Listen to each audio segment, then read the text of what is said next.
San Diego, it's time to fire it up. From the beaches to the ballparks, from the Gaslamp to North County, no one knows America's finest city like he does. You can't just punt on a Manny Machado prime use. He's a fourth-generation San Diegan, born and raised in the heart of this community. Passionate, opinionated, and always bringing you the real talk on your teams, your city, and everything in between. Braden totally knows his stuff. He's ready for the next step. That guy is good. Live and local, it's the Braden Surprenant Show. But I think Braden's one of the up-and-coming young stars in the media game in San Diego. Now, here's your host, Braden Surprenant. What's up, San Diego? And a happy Thursday, everybody out there in America's finest city. I'm Braden Surprenant. This is the Braden Surprenant Show alongside Frank Marchese, taking up to 2 o'clock today, and Gwen and Chris before another replay of the roundtable, which we just had. A fun roundtable, as always. Getting to talk with all the boys about San Diego Padres baseball. If you missed any of the roundtable, you can go back and watch it on YouTube. It's already posted on YouTube, or wherever you get your podcasts, or you can wait till 5 o'clock and watch it today at 5. 833-288-0973, 833-288-0973 is the number to join the show today. We got a packed show on hand today for the real opener of college football. And Skyler will join us at 1 o'clock today to get our college football picks. We got 17 games today in college football. The first game kicking off at 2:30 on ESPN, Boise State at South Florida. We'll talk all about that in the 1 o'clock hour as we get you ready for the college football season. San Diego State Aztec football in action tonight against Stony Brook. They will kick off at 7, I think it's 7:30 or 7. I think they're at 7:30 tonight. I have to double check that for you guys. But that will be on tonight as well. Padres off day today. And we get you ready for a weekend series against the Minnesota Twins. At 11:35, Brandon Moore, head football coach of the USD Toreros football team, will be joining us to give us a preview of their upcoming game on Saturday against Cal Poly as USD football kicks off over the weekend. Aztec football, as I mentioned, will kick off tonight. Mark Neville, CEO of Sports San Diego, will join us at noon. They announced the date of the Holiday Bowl earlier today.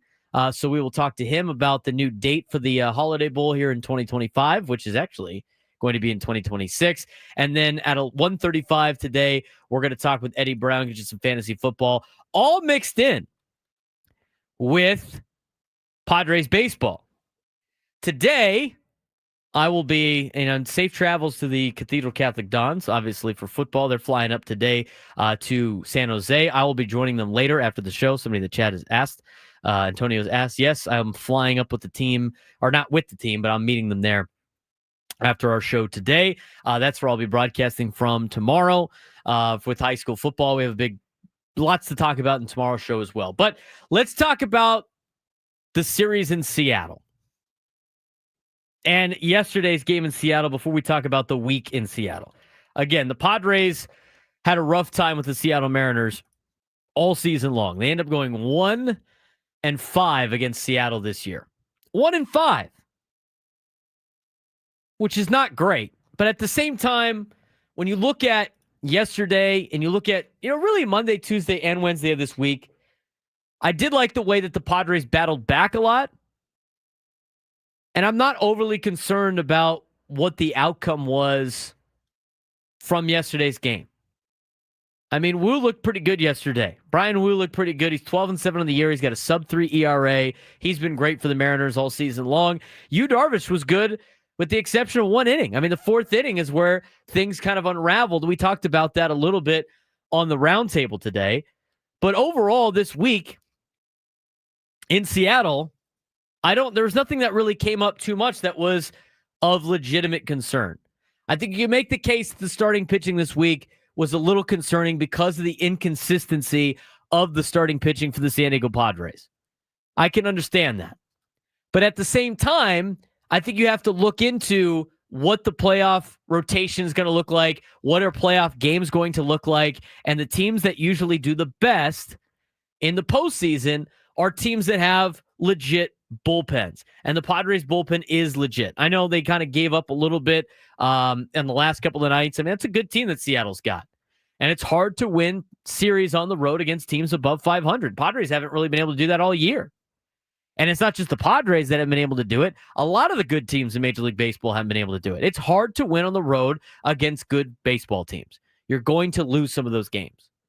So you go back to yesterday. Mariners jumped out to a 4-0 lead, but I like the way the Padres battled back in the 6th and got 2 runs in the 6th inning. I like how they again battled in the 9th inning, made it a 1-run game. They had multiple opportunities yesterday to get runs in, and they didn't go away, and they didn't roll over and die. Overall, looking at the lineup, Fernando, 2 for 5. He's starting to put the ball towards the fence. He's starting to get extra base hits. He looks like he's starting to settle in a little bit, which is great to see. Hopefully he can build off of that. Ryan O'Hearn, another knock yesterday. His average is up to 280. His OPS is up to 833. Xander Bogaerts, 1 for 4 yesterday. Gavin Sheets is playing his way into the Padres lineup, and that's with expecting Jackson Merrill to be back relatively soon, as he goes 2 for 4 with an RBI. Jose Iglesias was 1 for 3. Jake Cronenworth 1 for 2. Padres, again, not the best with runners in scoring position, but a lot better than they were the first couple of days. They were 3 for 10 yesterday with runners in scoring position. So you look at yesterday's game, hard-fought game, had a bad inning, one bad inning out of Yu Darvish. But aside from that, you're playing a pretty good team in Seattle. There's nothing really too much to freak out about when it comes to the San Diego Padres. And I want to dive into some of the things that we learned this week. We're going to continue that in the next segment as well. Padres dropped their season series to the Mariners. Seattle won 5 of 6 and 14-4 over the past 4 seasons, highlighting San Diego's struggles again against contenders. While the Padres' playoff odds remain sky high, there are a couple of cracks showing, but I don't think they're that many. I don't think they're too much of a concern. Now, one of them could be like the contenders problem. And when you look at the Padres and you look at what they've done in road series against contenders, they're 1-9 in road series against current playoff teams. The Padres have only beaten one current playoff team in a 3-game series or a 4-game series on the road. Only one. They're 26-35 overall versus teams 500 or better. The only playoff team with a losing record in that split. But they have won 4 of their last 6 such series, and much of the damage came earlier in the year when they had like April, May, where a lot of their pitchers were guys that aren't even pitching for the Padres anymore, or not even part of the rotation as laid out by Kevin Acee in today's newsletter. The rotation thing is kind of interesting to me. We talked about it briefly yesterday. Overall, with the Padres, when it comes to the rotation questions, and we were asked about on the roundtable. I didn't really answer it today, but I was going to answer it during our show. It's like what you do with Dylan Cease. And what do you do with Yu Darvish? I mean, those are the 2 question marks for that third starter, right? As of right now, as bad as like it might have seemed in yesterday's game, I still think Yu Darvish pitched fairly well. He had a blow-up inning, which is not great. Things kind of unraveled. Ben talked about the fact that the Padres have out-hit their opponents by a large margin, but the problem is, the opponents are putting the ball over the fence more times than the Padres are, so they're getting less hits, but when they hit the ball, they're getting a lot of runs off of it, which is obviously a problem for Padres pitching.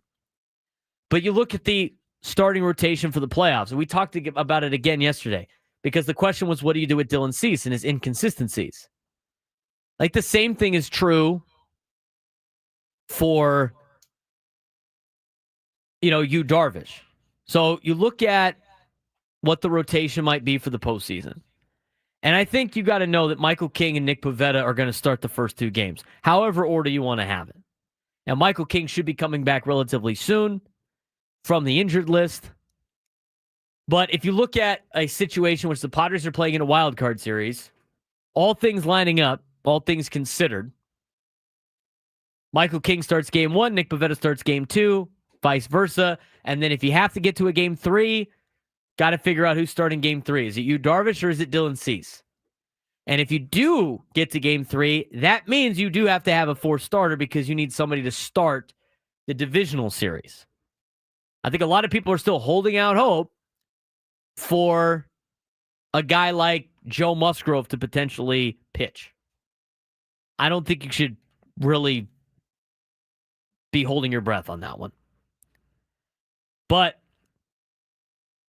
you look at the first series, right? If they win in 2 and it doesn't go the distance, that means you could go with a 3rd starter to start the first game of the divisional series. And in the divisional series, you can go your first 2 guys twice. So you could theoretically go King and Pivetta, then get to your 3rd guy, which I think would be you, Darvish, right now, and then go back to King and then to Pivetta, where you don't even need Dylan Cease. Dylan Cease, to me, is a player that I would have start a game in the playoffs. He goes through one time, see how he's doing in the 4th inning, and in the 4th inning, start getting a guy loose. So if a runner gets on base, he might have to face one more batter. Hopefully he keeps it in the yard, and then you pull the trigger on getting a bullpen piece in for Dylan Cease. That's how I'd kind of handle Dylan Cease. I don't know if you want to have Dylan Cease come out of the bullpen after an opener. I think that's an interesting move. Ben Higgins talked about that today on the roundtable. Like, you go with the Wandy Peralta. Like, if you're playing the Dodgers, you go with the Wandy Peralta to start the game, face 2 of the lefties, have him go through 1 inning, then Dylan Cease can come in for a couple. They did it with Randy Vasquez.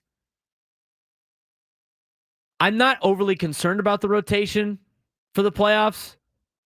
Slightly concerned about it for finishing the year, but the Padres have now built themselves into enough of a lead over the Cincinnati Reds that they are in a comfortable playoff position. Now it's just a matter of trying to tracking down some other teams. But what did we learn this week in Seattle? There's a couple of other talking points that I want to get to. Some of it involved the lineup, and some of it involved Freddie Fermin's workload, as well as what do you do with Gavin Sheets now, who's been hitting .378 with a 1209 OPS since August 11th. Fully recap what happened in the Mariners series, what we learned from it, and how the Padres can use that to get ready for the Minnesota Twins. He's Frank Marchese. I'm Braden Surprenant, just getting started on a Thursday on San Diego's #1 sports station, 97 through the Fan.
Baseball talk on 97 to the Fans presented by Paramount Plus. Can't count on much these days, but you can always count on Sundays, the NFL on CBS and Paramount Plus. Watch your local NFL game live every Sunday on CBS and Paramount Plus all season long. Visit ParamountPlus.com/NFL to get started today.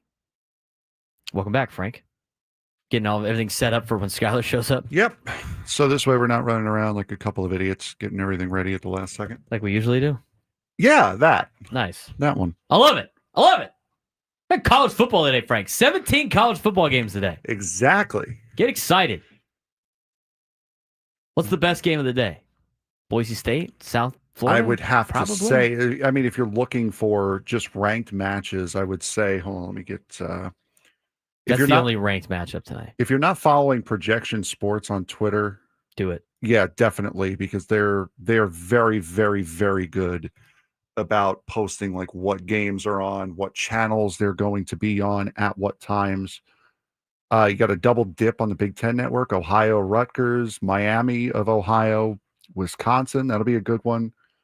Doubleheader on ESPN. Yep, doubleheader on ESPN. I might partake in Buffalo, Minnesota on FS1. I'll be at San Diego State tonight. You're a sicko watching that game. Hey, listen, Buffalo was my rebuild dynasty last year. There you go. That's why. There it is. That's the only reason why. The Nebraska-Cincinnati game from Arrowhead's kind of sick. Yes. Did you see the videos that were posted yesterday of Nebraska's end zone? It looks terrible. Yeah, it's got the Chiefs outline still in it. Yeah. And somebody said, if this is anything but a rough draft, I would be livid. Oh, that's Josh Pate said that. Josh Pate said that. If there's anything less than a rough draft, it will be heard when I become commissioner. After me, buddy. Got a ton of games on ESPN Plus too. Lafayette, Bowling Green, Jacksonville State, UCF, Wyoming, Akron, Delaware State versus Delaware. Their first game is an FBS program. Sorry. St. Francis, UL Monroe, UT Martin, Oklahoma State, Elon, Duke, Stephen F. Austin versus Houston, Alabama State versus UAB. Those are all going to be on ESPN Plus tonight. Stony Brook at San Diego State, Mountain West Network / KUSI tonight. Stephen F. Austin at Houston's intriguing to me. I'll watch all the Big 12 games, or at least I'll try to in my hotel room tonight. But that's college football for tonight. We got some big games again tomorrow as well. Into Saturday, into the weekend. We'll talk more about that with Skyler coming up at 1 o'clock. And it is a 7 p.m. kickoff for San Diego State. 7 p.m. kickoff. We do want to talk about what happened this week in Padres land, what we learned from Padres land in just a second. Do want to get to your phone calls today, 833-288-0973, 833-288-0973. Juan in Oceanside, you kick things off. What's going on, Juan? How's it going, Braden? Hope you're having a good one. I'm excited for college football today. Just to watch football that matters is super exciting. But I wanted to talk about the week for the Padres. And I feel like this is probably one of the first times this whole season where I didn't have any glaring concerns with the roster or anything that particularly happened. It just seems like a good team beat another good team. You know, Seattle has really tough pitching and they don't give up anything for free, and they have a powerful offense that can, you know, punch you in the mouth when necessary. But in terms of any concerns that I could have, it just seems to me like Dylan Cease out of the stretch position continues to have problems. If one thing happens that affects, or if any players get on bases, everything gets affected and it just kind of spirals. And, you know, I kind of just want to know what you think his role should be in a postseason matchup between any team, especially the Dodgers, where if he should be an opener or even a closer, since he is a power pitcher, he can throw 99. I mean, I can't imagine he starts any postseason game where he goes through the lineup 1, 2, 3 times. Just want to get your thoughts. I think, and I kind of mentioned this a little bit during the open. I think he has to be a guy that starts the game and goes through the order once, and that's it. And see how he's doing. And I wouldn't just like pull him immediately, right? I mean, if he's out there, and here's the thing, like Ben Higgins brought this up, and it's what makes it so difficult to deal with Dylan Cease. He'll retire like 13 in a row. and have a perfect game going, and then it's like walk, base hit, home run, and now you're down 3-0. And you're in like the fourth inning. And then what do you do? Right? So from that perspective, I could see why you're playing with fire with this guy. He could go out there and have perfect game stuff. Not just like no-hit stuff. Perfect game stuff. And then all of a sudden it's one knock after a walk or two, and is boom. Crazy. I mean, it's crazy to me where he's at. But in terms of like having to start a playoff game, I'm not putting Dylan Cease in the bullpen.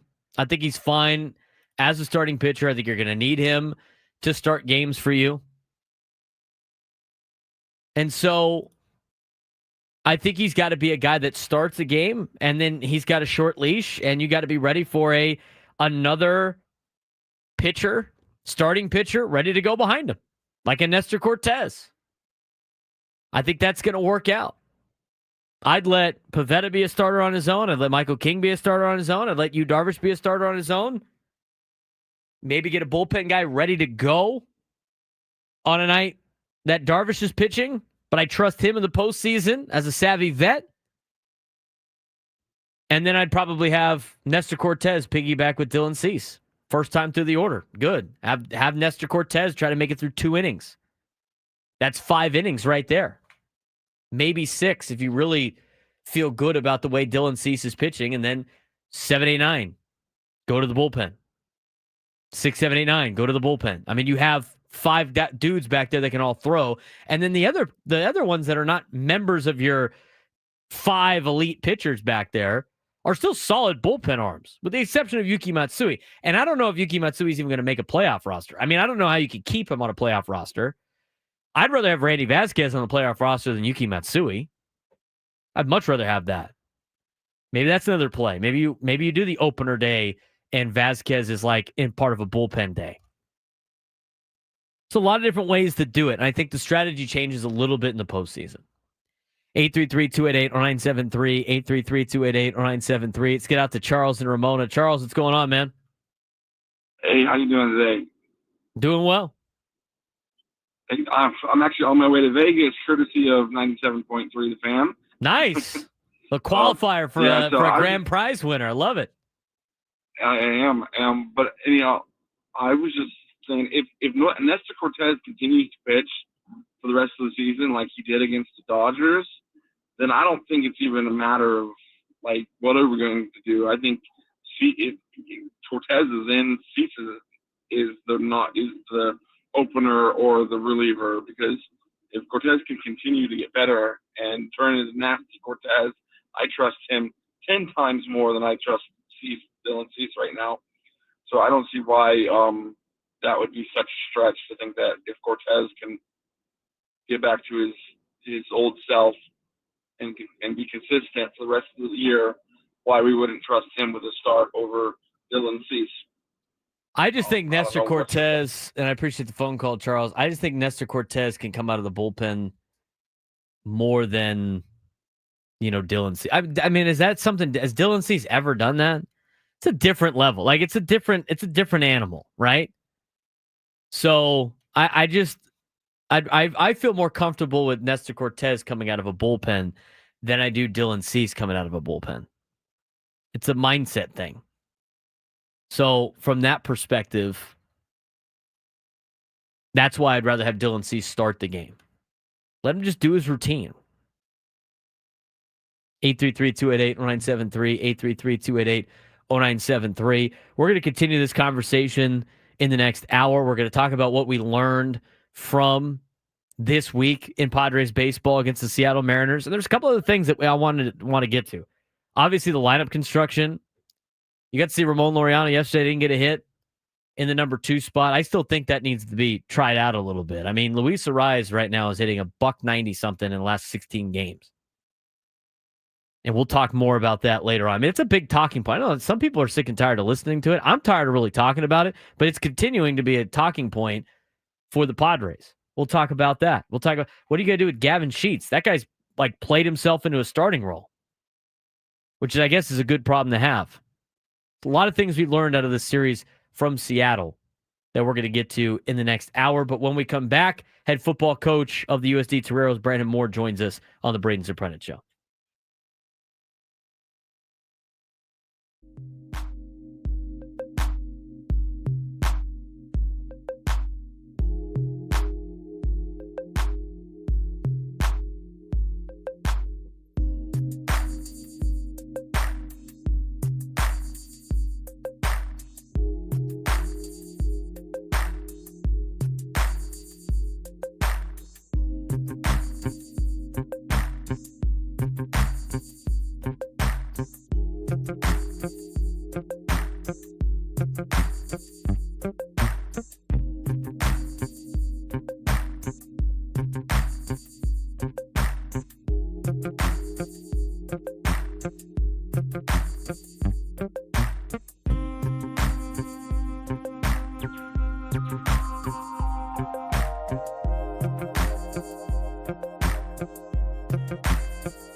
Talking a lot of Padres baseball on the Braden Surprenant show, like we do each and every day. But today is the beginning of the college football, the real kind of beginning of the college football season. We had a little bit of a taste with week 0.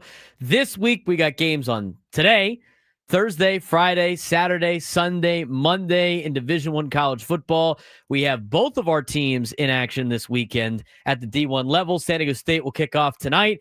And coming up on Saturday, Cal Poly at USD, 5 o'clock game over at Torero Stadium. Get to play under the lights a little bit for the Toreros, which is fun. And joining me now on the Braden Surprenant show, a great coach, a great man, somebody that I've gotten to know a little bit now, working over at USD, getting geared up for his 3rd season as the head football coach at the University of San Diego. Head coach Brandon Moore joins me on the Braden Surprenant show. Brandon, what's going on? How's your Thursday going? How you doing, Braden? It's going well. It's going well. Just tying up some loose ends. Getting excited to finally hit somebody else. That's always fun, getting ready for a game coming up for first game of the season. Especially for the players, man. Definitely a great opportunity coming up for them this weekend. Let's talk a little bit about, your time now as the USD Toreros head football coach. First year, obviously a lot of things that was out of your control that you guys had to handle. Last year, you guys had a really good season, just came up a little bit short for the Pioneer League Championship. What are your goals and aspirations here now heading into year 3 where you have been picked to be the top team in the Pioneer League? Well, as always, every year we just talk about being 1-0, taking it week by week, really focusing on one game at a time. And right now our focus is on Cal Poly and putting on a good show and coming up with a win, hopefully, in that game. Yeah, Cal Poly coming up on Saturday, and that's a team that you were able to beat last year. It's a nice little tester for a team as yourself, a non-scholarship Division I football team going against the Big Sky School. You got a very difficult schedule after that as well. But what are some of the things that Cal Poly brings, that will be some challenges for you guys on Saturday? Oh, it's always difficult, just in our margins, just being non-scholarship is always one of those difficult things to overcome. Cal Poly does a great job spreading the ball around and dealing it out. I mean, defensively they had success with Ponder last year, and he was fortunate enough to make the Patriots roster this year. And we're just looking to see what kind of scheme and what kind of personnel they throw at us in this game. The first week is always difficult, just in the sense that both teams are brand new, so nobody knows each other, and they've had some coaching turnover as well. Brought in a new offensive coordinator, or promoted a new offensive coordinator, so I'm sure that some things will be the same, but whatever style he has, we're still waiting to see. You guys have made some changes too, obviously, and you've brought in a new offensive coordinator with Coach Aponte moving on to a different spot. Obviously, a decent amount of seniors from a year ago that have moved on. Tell us a little bit about what fans here in town can expect from the 2025 USD Toreros. Well, I think Nick Fulton's offense works at a little bit of a faster pace, and we'll spread the ball around a little bit. You'll see some more names, hopefully, pop up on the statistics board. And essentially, I think Nick prides himself on being able to coach a quarterback and put him in some situations that are going to be advantageous to him. We're talking with USD football head coach Brandon Moore on the Braden Surprenant show, getting ready for a game against Cal Poly coming up on Saturday at Torero Stadium at 5 o'clock. Game will be broadcasted on ESPN+.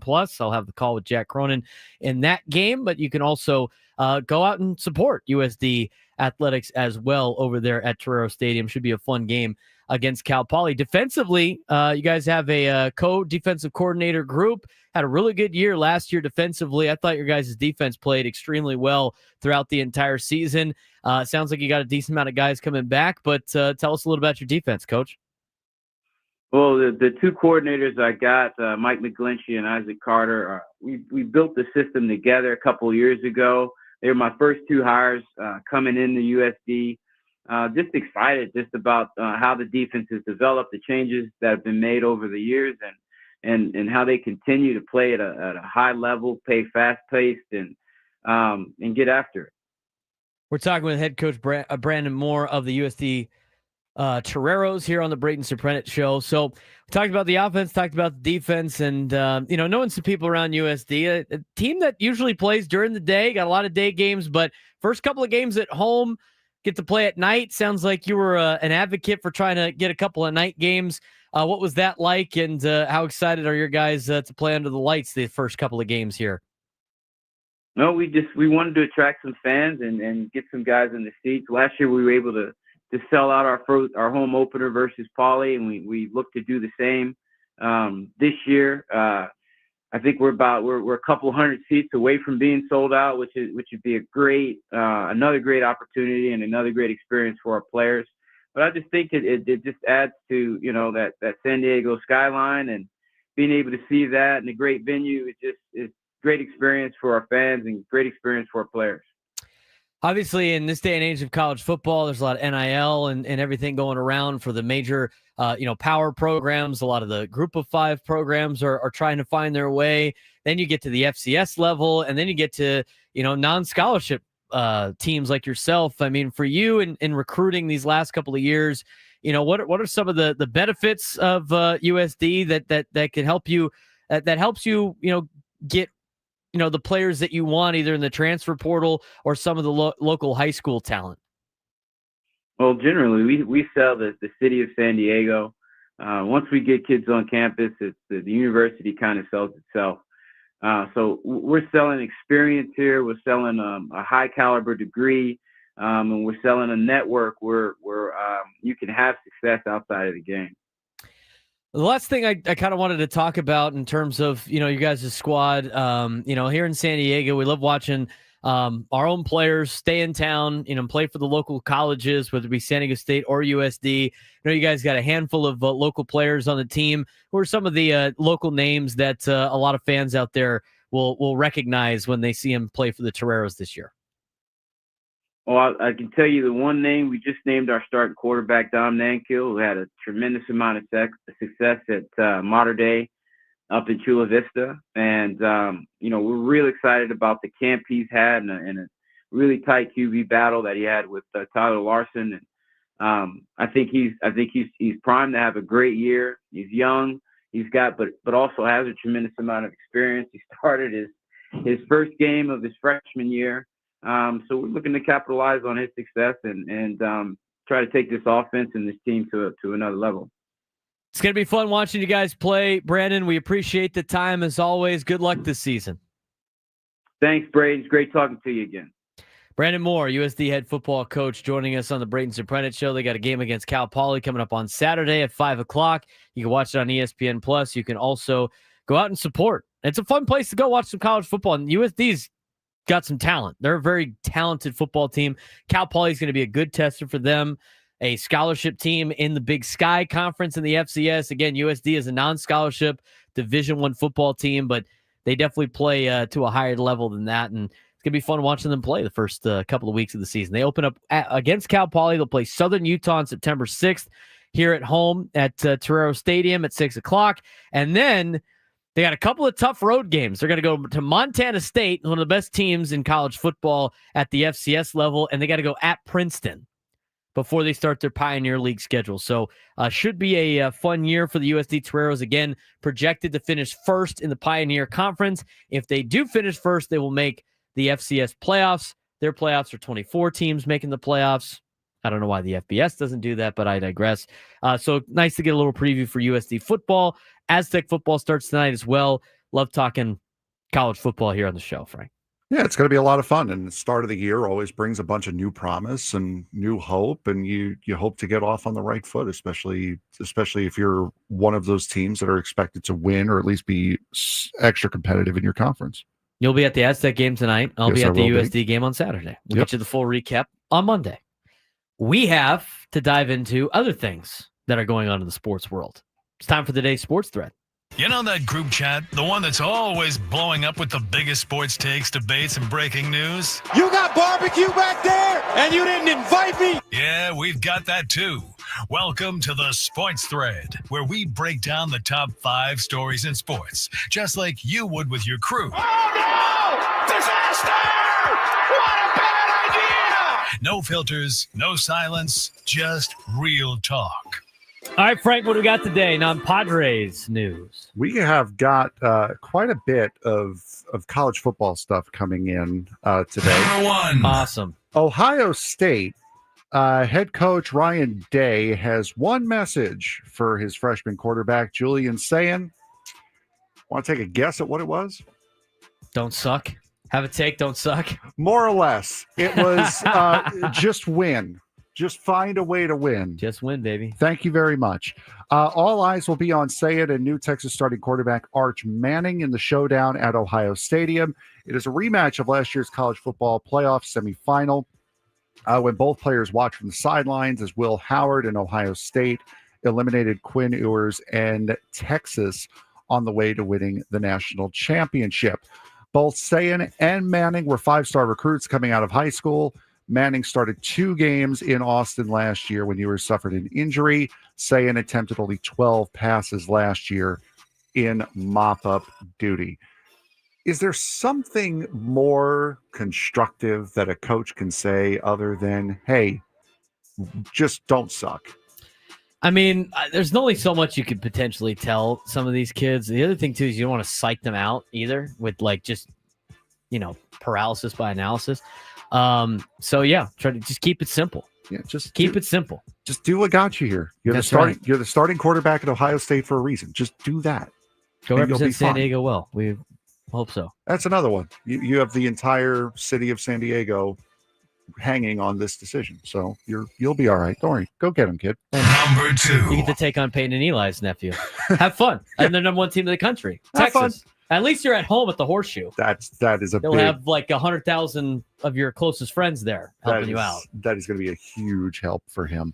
Kansas City Chiefs wide receiver Rashee Rice has accepted a 6-game suspension for violating the NFL's personal conduct policy and will start serving the suspension at the beginning of the season. The NFL announced yesterday that Rice will be eligible to return the Chiefs' Week 7 game ahead of their October 19th matchup against the Las Vegas Raiders. He has been scheduled for disciplinary hearings with the league on September 30th. Back in July, Rice was sentenced to 30 days in jail and 5 years for probation for his role in a multi-car crash in Dallas that left multiple people injured during last offseason. For something like this, 6-game suspension, I think I heard that the Chiefs wanted him to what's the word? He wanted to fight it. They wanted him to fight the suspension. He said he's not going to. He's just going to take it. For a suspension for something like that, should it be longer or is 6 games just about right? I don't know any of the. I mean, the NFL suspensions usually don't make any sense. That's true. I guess. I don't know. That was kind of what he did was pretty crazy. So I don't know. He had his punishment in the court of law. He's got his punishment for the NFL. As long as he serves it, I think we're ready to move on for Rashee Rice, and hopefully he's better in the future. 25-year-old kid, too. And thank you, Go Aztecs. Appeal was the word I was looking for. Number 3. English are hard. Yes, English are very hard. The New York Knicks, as we spoke about a lot when I started on the show, were looking for a head coach. Well, it was just announced one of the candidates that they actually interviewed. Had the New York Knicks hired their head coaching job to South Carolina's women's basketball coach, Dawn Staley, who had a formal interview for the position, she said she 100% would have taken it. I would have had to, Staley said, quote, I would have had to do it, not just for me, but for women to break that door open. I would have had to do it. It's the New York Knicks. I'm from Philly, but it's the freaking New York Knicks. I shot myself in the foot by being inquisitive and asking all of those darn questions. That there has to be a first. There's always going to be a first with someone like this. Would Dawn Staley have been the right fit in New York? And would she have been the right person, do you think, to be in the NBA? I don't know. I mean, she's done a really good job at college level. I mean, she's built South Carolina into a phenomenal program. I mean, maybe that would be the case, but the first one's always gonna be the most difficult. Yeah, it's always difficult being the first. So, if she would have got the job, probably would have been a cool story and see how it would have reacted. But I don't know if she would have been the right fit for the New York Knicks. Who knows? But I guess we'll never know. She's got that personality where I think she would have, if she would have gotten the media on her side, which in New York is almost impossible to do. And she hasn't gotten it on her side in South Carolina. So. Exactly. I think she would have been a very, very good coach for the Knicks. I think she would have whipped them into shape. I think she would have been just fine with them. She may not have gone and won championship after championship after championship. But with the work that she has done with South Carolina, I think it would have translated very, very well to the NBA in some sort of militant structure that the Knicks overall as a franchise would have needed. I think that would have been a great hire for them. I think it might have been. We'll never know. Never know. See, there you go. Job interview tips 101. Don't ask too many questions. Don't ask too many. Well, she's got to interview them too. I mean, it's got to be a right fit for her. Oh yeah, ask questions. Much. Ask questions, just not too many. Number 4. Harvard and Yale will play the game at Fenway Park next season. It'll be the second time that the rivalry moves to the historic home of the Boston Red Sox. The November 21st, 2026 game, so it won't be this season, it'll be next season, will be the 142nd meeting between the Ivy League schools, the third most games played in a rivalry in college football. Yale leads the series 71, 61, and 8, including the last 3 years.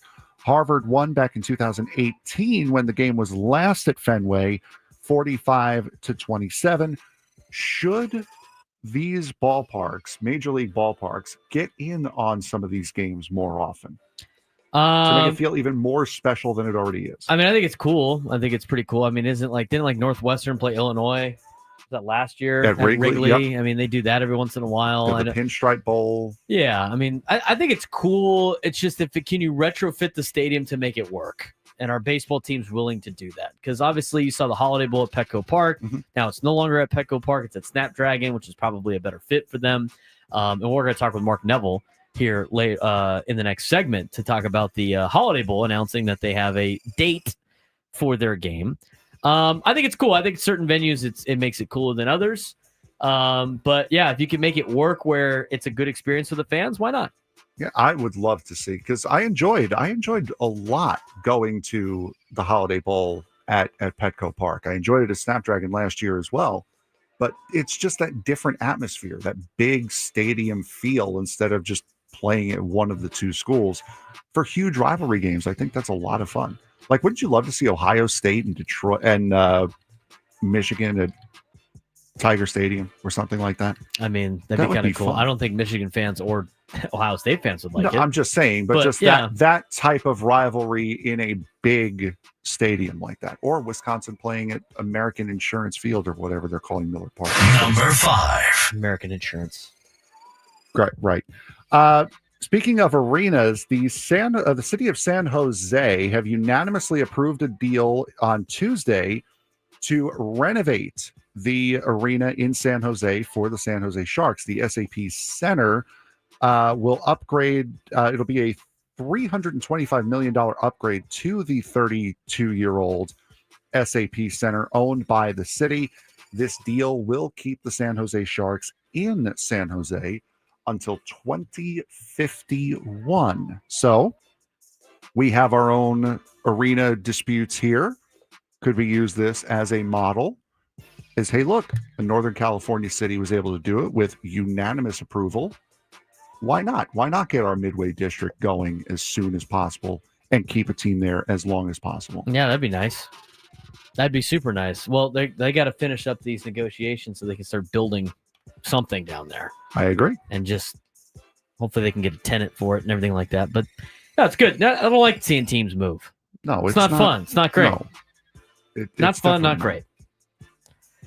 That's it for the sports thread. Rather light sports thread today, but did all right, I think.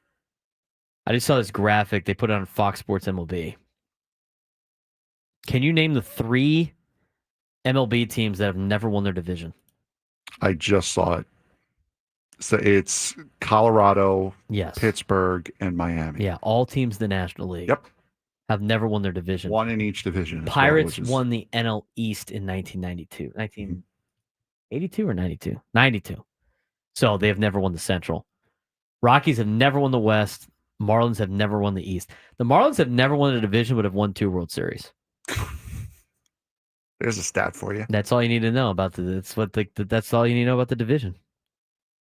Last time, they basically said last time every team has won the division. The Padres haven't won since 2006. It's been a long time. Everybody else in the division has won since 2010. With the exception, obviously, of the Rockies. Other big drought besides the Nevers, the Padres have the biggest drought. So take that for what it's worth. Could come to a close. It could. Soon. Actually, second longest drought. The Mariners haven't won the AL West since 2001. And that was that 116 win season. 116 win season. When we come back, Mark Neville, CEO of Sports San Diego, will join us about the new dates for the Holiday Bowl coming up this football season. We'll talk to him about that, some college football, and the other big events coming to town as we continue the Braden Surprenant Show, San Diego's number 1 sports station, 97.3 The Fan.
This noon lunch hour is brought to you by the Craft Taco. Bold flavors at 2 locations, Sorrento Valley and inside Balboa Park's Natural History Museum.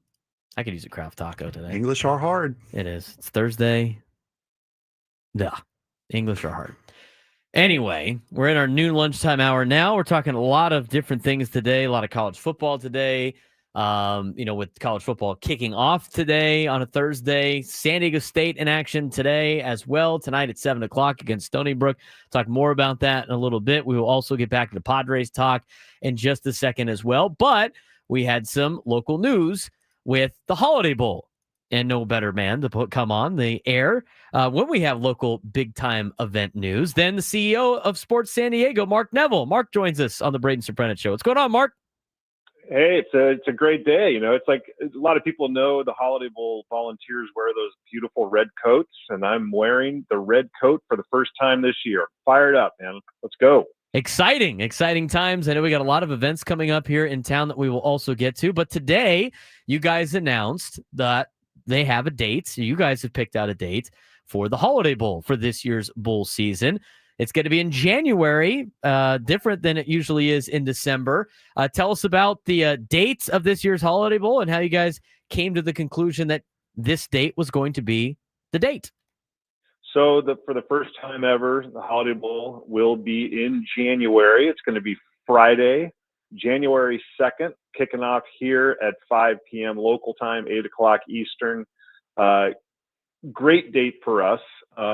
And the way we do it is we let Fox know what our preferences are, and then work with them, and they look at the windows, and then ultimately we arrive at our date. This was our first choice, and the reason for it is we exist to drive tourism, right? The Holiday Bowl's been around since 1978. It started to drive tourism to San Diego using the bowl game as the platform. It's done an amazing job. It fills the slowest tourism week of the year. And the last 5 or 6 years or so, we've been playing on December 27th or 28th. Like the dates, always like playing on Fridays if we can. But the problem with those days is that people don't like to travel. So it hurts travel when you get closer to Christmas. The best game date we had ever had in terms of travel and length of stay was on New Year's Eve of 2018. And it was because people didn't worry about traveling on Christmas. Now going on January 2nd, we have that same luxury. People don't have to worry about missing the Christmas holiday at home. They can come over on the 27th, 28th, 29th, 30th, whatever. They have plenty of time to come over here. Being on a Friday night, they have time to get home afterwards. And for local fans too, Friday night's always a good one. It's a great way to wrap up the holiday season and come into Snapdragon Stadium and enjoying the Holiday Bowl. Yeah, somebody that used to travel with college football teams for bowl games. It was when we had a bowl game post New Year's Day, it was a lot easier because we actually got to enjoy Christmas with our families, which will be cool for the teams that get to participate in this year's Holiday Bowl. Sounds like you guys have for those of us on staff and all of our volunteers too. Absolutely, especially with trying to get volunteer time when everybody has their families and wants to spend time with their families during the holidays as well. In terms of the the matchup, again, you guys have the same contracts, and then for people that might have forgotten, what's the process like? When do you guys start diving into going out and watching respective conferences that you guys have contracts with? How does the process work out again for everybody as a reminder? So this is year 6 of a 6-year contract with our conference partners. It's like that with every bowl game around the country. In fact, even the college football playoff is on the same cycle. So this is the 6th and final year of our current matchup with the ACC. So we get either our first, second, or third selection out of the ACC. We're a partner bowl game with the Gator Bowl in Jacksonville, Florida, and the Pop-Tarts Bowl in Orlando. So we'll get either our first, second, or third choice out of that conference. And then on the Pac-12 side, because there's only 2 teams currently in the Pac-12 for the season. And so the way we have worked it when the teams left for other conferences, we still work with the same teams that were in the Pac-12 a couple of years ago. So, for example, in the Big Ten, Washington, Oregon, UCLA, and USC are still in our picture for the Holiday Bowl. In the Big 12, Arizona, Arizona State, Utah, and Colorado are in our picture for the Holiday Bowl. And then out of the ACC, which is kind of confusing, but out of the ACC, Cal and Stanford are still representatives of the Pac-12 as it relates to our selections. And then, of course, Oregon State and Washington State that are still members of the Pac-12 are in our picture as well. So you could theoretically, have Cal play another team in the ACC that they didn't potentially play in the regular season, and that could count as your Pac-12 ACC matchup in the Holiday Bowl, theoretically. That is the ACC's dream scenario, because then they get the entire payout. So that's a good thing for them. We're talking with Mark Neville, CEO of Sports San Diego, announcing the news today that we have a date for the Holiday Bowl coming up. In terms of, with college football starting today, relatively, I know week 0 happened last week. I know you fly around to a lot of different games. When does that process start? Do you start early in the season, or is it midway through conference year? When does Mark Neville and the powers to be with Sports San Diego start going out and watching some of these games? And I got to tell you, and that is a really good question. It's changed a lot over the years. It used to be where we traveled to these games a lot more often than we do now. I candidly will probably only go to a couple games outside the market this year. I know for a fact I'll be in Charlotte for the ACC championship game. I've done that. That's where I've worked on my end the selections for the Holiday Bowl each year for the last 5 years. But we don't travel to as many games as you might think. We don't really have to do that. We can do it. The phone is amazing and television is amazing. It's like we have a pretty good sense of it. When we start to travel is when we narrow it down to the teams that are in our picture. And then at that point, when we go to a game, it's more to pin down on what their marketing programs are for the bowl game and things like that. So we're really not going just to go watch a football game. When we travel to games now, it's more of a trip to make sure that they're maximizing the travel for San Diego. And it's not just football. We know that as now with the involvement and the creation of Sports before San you Diego. leave that though, Braden, just to let people know. So if they go to holidaybowl.com now, the tickets are going to go on sale in September, which isn't too far away. And but if they go to our website, holidaybowl.com, a pop-up will go there. They can put their name and email address in there. So when tickets are going on sale, they'll actually get to be included in the pre-sale, so they can get the best seats for it. It's an important event for our community, with Sports San Diego, and it sounds like you're going to get into that a little bit. The Holiday Bowl has been our anchor event for 47 years now. And it's an important event for San Diego. It's put on largely, for the most part, there's only a few of us that get paid to do this by volunteers like yourself. And we hope that the whole community will enjoy it. We have hundreds of people, if not more than thousands of people, that have come to every single game since 1978, regardless of who's playing in the game, because it's an event. It's something that's regardless of if you have a team in it or not. The whole experience at a Holiday Bowl game is second to none, and encourage the community to enjoy it. So you said tickets will be on sale in September, but you can do the pre-sale now? You can sign up to get access to the pre-sale, which will be, I think it's going to be in the middle of September. Perfect. That's good to know. Good information to pass along. We're talking with Mark Neville, CEO of Sports San Diego. A lot of events coming up in the fall, Mark. Obviously, the Rady Children's Basketball Tournament is another big headliner, but If I'm not mistaken, the next event or one of the next events coming up is on September 20th, where you guys are hosting a bocce ball tournament. We are, in fact, we got a few events. We have our golf tournament September 8th. We're doing our Sports San Diego Paddle Out for Life, which honors folks who are no longer with us, but they donated their organs and tissue to people who passed away or who need it. That's at La Jolla Shores on September 14th, Sunday, September 14th in the morning. And then, as you mentioned, September 20th, we're bringing back our bocce ball tournament. That was really popular back in the day.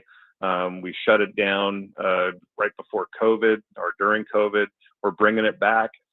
Great event, and I'll be down at Liberty Station. You don't need any skill at all, none, zero. All you need to do is be able to throw a ball a few feet and have a drink in your hand. Are there still signups available for that? Yes, and encourage everybody to go to sportssandiego.org. Sports plural, sandiego.org, and you see all of those events and more. You got the Rady Children's Invitational coming up over Thanksgiving, and that's selling really well. I anticipate that will sell out pretty soon with Florida, Providence, TCU, and Wisconsin. The national champions going to be up at USD's Jenny Craig Pavilion. The Rady Children's Invitational, awesome event. You can access that one at sportssandiego.org as well. And then a lot of events that we help to secure, of course, big news lately was the NASCAR race that's coming to town next June. But we also have the USA Pickleball National Championships coming here. We got 3,000 pickleballers coming to San Diego, going to the Barnes Tennis Center in November, which will be an awesome event. Obviously, I mean, this kind of started as the Holiday Bowl, and that's been the big anchor. And Sports San Diego was kind of recently developed, and you've been a part of it now since its beginning. As you've now gone through a couple of years of this, and the events continue to grow, and you guys continue to bring in more things. Has Sports San Diego turned into what you hoped it would have turned into when you guys kind of started this process of doing more than just one big football game? If you would have told me 3 years ago that we would have brought Manchester United to San Diego twice, New Zealand All Blacks, secured a NASCAR race, scores of youth events that have been in town, I would have been, I would have thought you were smoking something. It has exceeded my expectations. The hardest part, it's not, it's not the easiest. San Diego's not the easiest place to do it. We don't have the venues that a lot of our competing markets have, like in Las Vegas and Phoenix and Los Angeles. And revenue streams aren't like they are in Texas and other places where, they're throwing money at these big events. That doesn't happen here. So we got to do our best. We sell San Diego as the year-round premier destination, and with the exception of today, the blue skies and everything like that. I think we're punching above our weight class. I'm really proud of what our team has been able to do in a very short period of time. We went from driving 20,000 or so room nights a year with just the Holiday Bowl to last year we did 150,000 room nights. We want to get it up to 250,000 room nights because that's important. Because what that does, it drives tax revenues for the city. It supports jobs. And does a lot of work and a lot of great things for our community. So it's important. Of course, the Holiday Bowl is our anchor event. It has been since 1978. It's the one where we need the most support from the community. So hopefully, with these, even coming to the game, buying a ticket to the game, it goes a long way towards helping us sustain what we're doing for the community. It's because of the Holiday Bowl that we are able to bring NASCAR to San Diego. It's the way we were able to bring the New Zealand All Blacks to San Diego. So it is a very important event for us. And so hopefully all your listeners will be going to holidaybowl.com and signing up for those tickets. Mark, we appreciate the time. Thanks again for all the hard work and driving tourism through sports and giving a lot of local fans an opportunity to watch a lot of great events and sporting events for even leagues and teams that we don't have. It's pretty cool to see. So, Braden, you have your red jacket yet? I don't. I am working on getting the red jacket. I got to figure out the exact place that the red jackets are bought at, but I am ready to go, and I'd like to be at the Boche tournaments coming up on September 20th. So hopefully I'll see you there. Do it. Go to sportssandiego.org, man, and sign up. That is a no-brainer. It is just a blast, and people just have a great time. So hopefully we'll see you there. Yeah, and hopefully I'll be donning my red jacket. Mark, thanks again. All right, Braden, thanks. Mark Neville, CEO of Sports San Diego, joining us on the Braden Surprenant Show. I am now a red jacket, so that's fun. I just got to go out and purchase said red jacket, add it to my repertoire of jackets that I have. But it should be fun. Lots of other events that are coming to town that we can discuss. But when we come back to the Padres, couple of things that Frank and I noticed from the week in Seattle. We'll talk about it when we come back on the Braden Surprenant Show.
Noon lunchtime hour brought to you by the Craft Taco. Bold flavors in 2 locations, Sorrento Valley and inside Balboa Park's Natural History Museum. I'm Braden Surprenant. This is the Braden Surprenant Show, taking up to 2 o'clock today. And Gwynn and Chris leading into no Padres baseball. Bless you. Off day today. They're flying to Minnesota. Well, they flew to Minnesota last night. They're in the land of 10,000 lakes against the Twins this weekend, Friday, Saturday, and Sunday. We'll talk more about that probably on tomorrow's show, but we do want to kind of recap what we saw this week from the Padres against Seattle. Some takeaways that Kevin Acee had in his daily newsletter as well. Padres dropped their season series to Seattle, who have now won 5 of the last 6 against the Padres and have now won 14 of the last 18 over the Padres in their past 4 seasons. Highlighting San Diego's struggles against contenders this year, while their playoff odds remain sky high at 99.5%, there might be a couple of cracks showing. I'm not overly concerned about some of these cracks in the armor, if you will. But the biggest concerns this week, at least laid out, I think there's like 5 of them. Concerns or observations from the week that was against Seattle.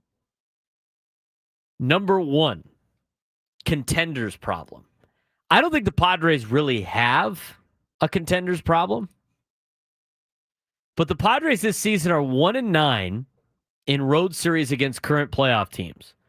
They're 26-35 overall versus teams that are 500 or better. The only playoff team with a losing record in that split.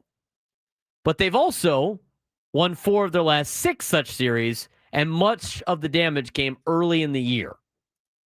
Back in April and May and June, in which the Padres had a decent amount of pitchers who won't be starting for the Padres in the playoffs. In fact, you look at that particular number, and I don't think it's that troubling.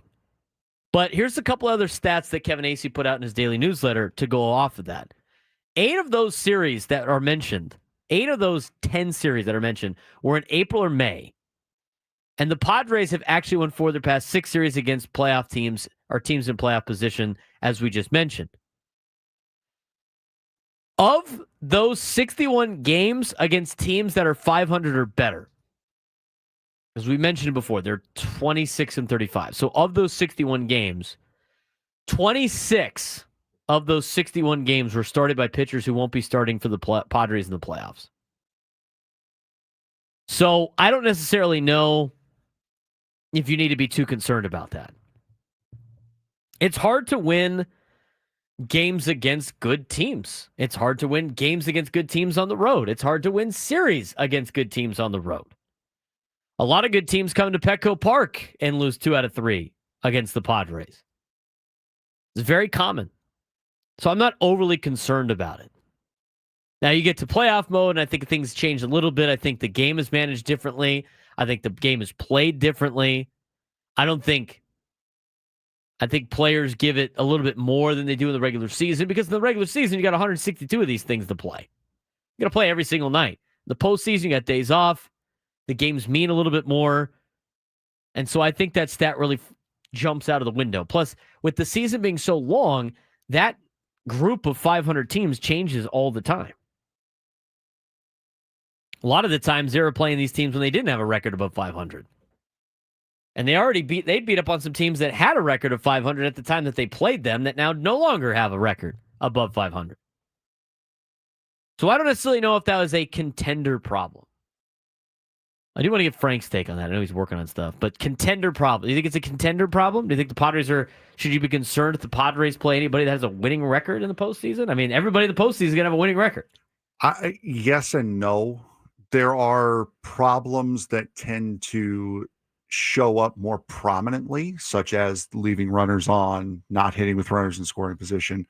There are problems that show up more prominently when you're playing a contender as compared to when you're playing the Rockies or playing the Pirates. But I don't think that the Padres have an overall issue where they can't play well against a contending club. I don't think so either. Let's talk about the rotation.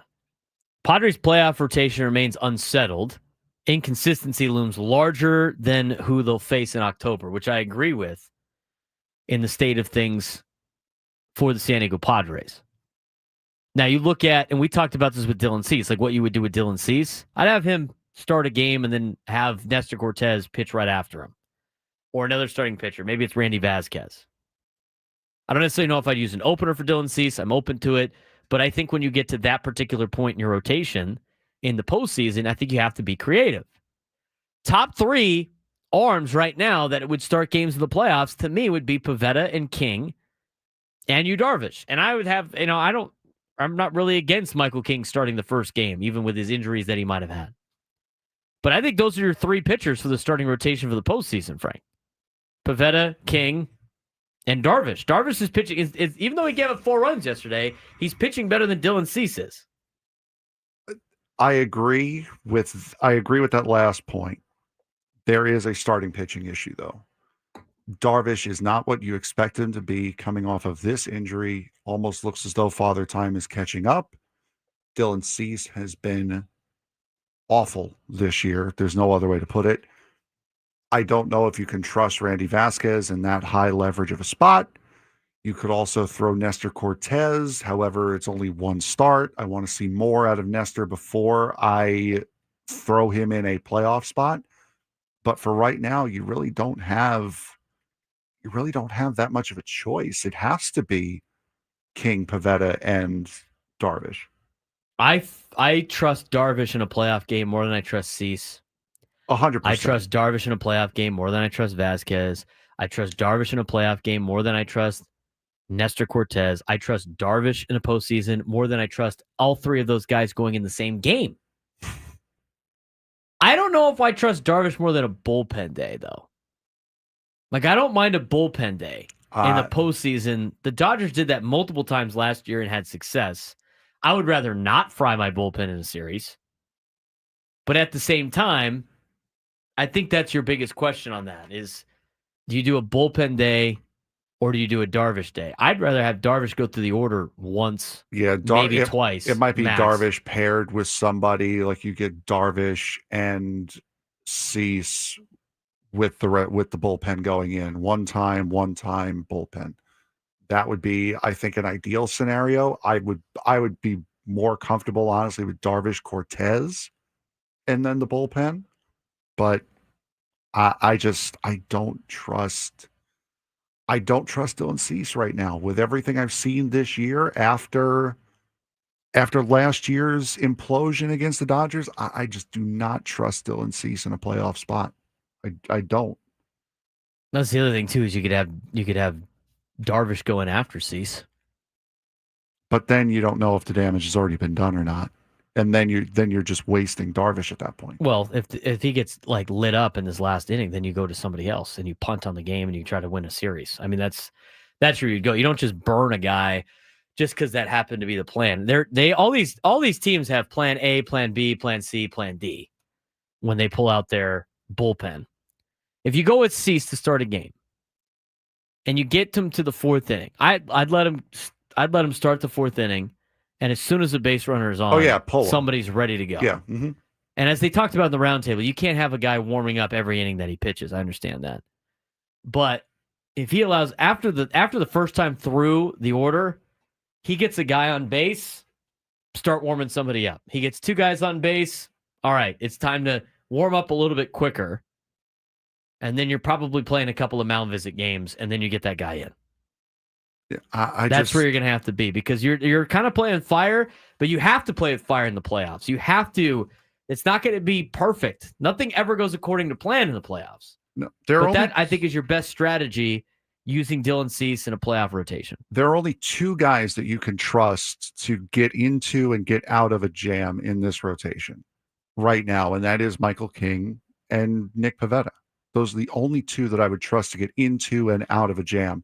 We've seen it a couple times already this year where Darvish has that one implosion inning, whether it's the first, whether it be the 4th, or what have you. Those are you only have 2 pitchers that you can trust to go deep into a playoff game. Other than that, you are going to have option B, C, D, E, all the way down. You might go to option A, C at this point with what you have in this rotation. And for all the rotation depth that we thought we had at the beginning of the season, it's getting down to now we're in the playoffs. Now we're trying to figure out who's going to be starting games. And it's turning out that we really don't have as much as we thought we did. I don't think you need starting pitching as much anymore. I think it's mostly bullpens. I mean, the way that they run bullpens out there and have these guys pitch all the time. I'm not expecting a Pavetta or a King to go into the 7th or 8th inning. It would be nice, it'd be cool, but that's not the expectation. If they get through 5, that's a great playoff start. Here's my last thing on Darvish. He had the one bad pitch yesterday. He got a little wild. He's only thrown 47 2/3 innings. And he's getting better as the starts have been racking up. And he's only made 10 starts. I think by the time the playoffs roll around, I mean, we'll see. I think he's probably got 3 or 4 starts left in the end of the season. Probably 3 or 4, maybe 5, maybe a 5th one. I think you got some patience with Darvish a little bit. Oh, he's earned the patience. He's unlike earned Dylan that. Cease, who has not looked good all year, and it's not changing. No, it's not getting any better. No, and we were patient with him all season long. And then when the Yankee game happened, it was like, okay, maybe we got something. Maybe now he turned around. Then he had the Dodger game. It was like, okay, now this is where it starts. But then it's been back to it. It's been the flashes, and that has been it out of Dylan Cease. We know what Dylan Cease is this year, and it's not good. No. We're still trying to figure out whether or not Darvish is going to be the Darvish of last year's postseason, or if Father Time is catching up. I think he's going to be okay. I think he's going to be fine. I have more faith. I have more faith in you, Darvish, than I do in Dylan Cease. I mean, there's too much Jekyll and Hyde with Dylan Cease. At least with you, Darvish, he's crafty and he can find. I mean, he's still throwing pitches that are gross. Yes. Gross. And I'm going to tell you right now, I'd still rather have you, Darvish, and Randy Vasquez in a playoff game. Vasquez is still in El Paso, I believe. As of right now. Yeah. I would imagine Sears is back in El Paso already. Vasquez will get pulled up, I think, next week when they need the next rotation spot, unless Michael King's ready to go. Yeah, which that spot would actually be coming up this weekend. So hopefully Michael King is ready to go, and you can see him next week. And if that's the case, that means Vasquez will pitch this weekend at some point. Back-to-back American League teams as well. So, 3 straight American League teams. You got Minnesota this weekend, and then you come home to take on Baltimore. Yeah, after you took on Seattle. Mm-hmm. That was some of the concerns. There's another one that involves the lineup and a little bit from the position players. In fact, there's 3. We'll talk about those 3 when we come back on the Braden Surprenant Show, sending us on Sports Station 97 through the Fan.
Need a contestant for a midday sports standoff. If you can take me down to some sports trivia, you will be qualified for a grand prize, a 2-night stay at Resorts World Las Vegas, plus VIP admission to AYU Day Club and a $175 food and beverage credit. Celebrate summer with a 2-night stay at Resorts World Las Vegas. Dine poolside at one of the 5 unique pool experiences in the 5.5 acres pool complex, largest elevated pool deck on the Las Vegas Strip, and experience AYU Day Club, a stunning oasis inspired by the islands of Southeast Asia, where the ultimate party concepts transform the weekend into a never-ending summer. Special summer rates available now at rwlasvegas.com, now offering no resort fees and complimentary parking.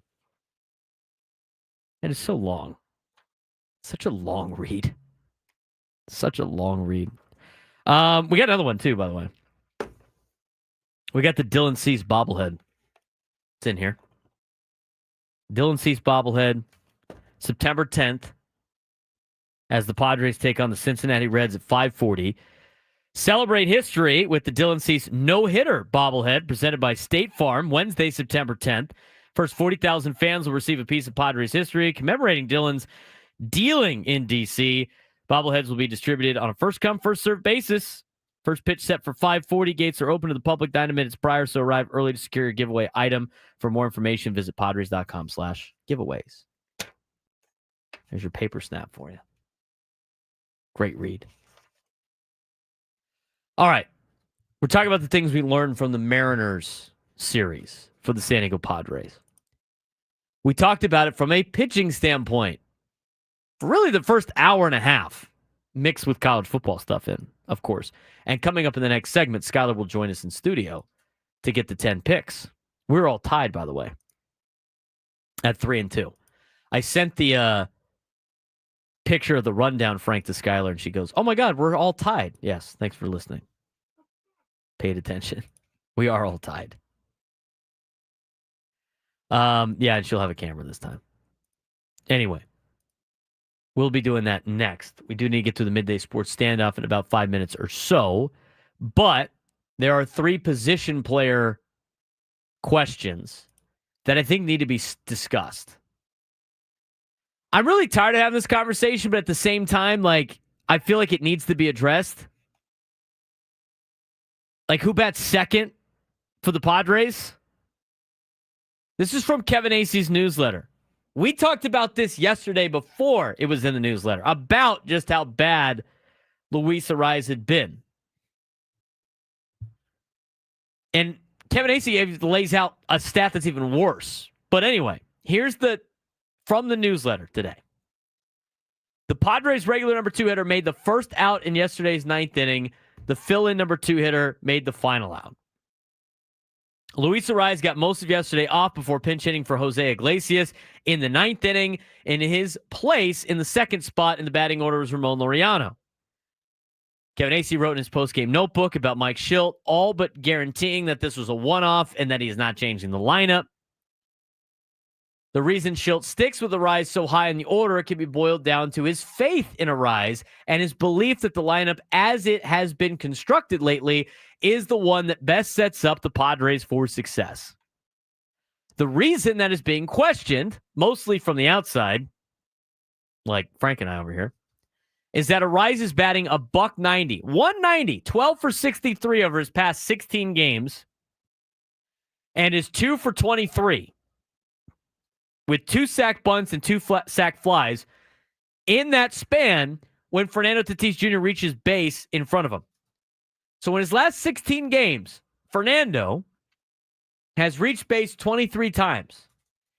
In those times, Arraez is 2 for 23. Not very good. Not very good. We mentioned it yesterday in terms of the overall look at Luis Arraez. Okay, again, he had an off day yesterday to an extent. He did pinch hit late in the game. But you look at Luis Arraez's numbers this year compared to every other year, he is down in almost every single metric. He is down in every advanced metric. His swing speed is down. His barrel percentage is down. All of the major factors that I talked about on why you shouldn't be worried about Xander Bogaerts are all the metrics that are not going well for Luis Arraez, and why you should be a little concerned about Luis Arraez, at least to the point of batting him second. I don't think he shouldn't be playing. I don't know how many times I've had to discuss this. I just don't think he should be batting second in the order. He's got his lowest average of his career this season. Lowest average of his career this season. Still hitting 283. Nobody's going to say that he can't hit, because the guy can hit. Lowest average of his career this season at 283.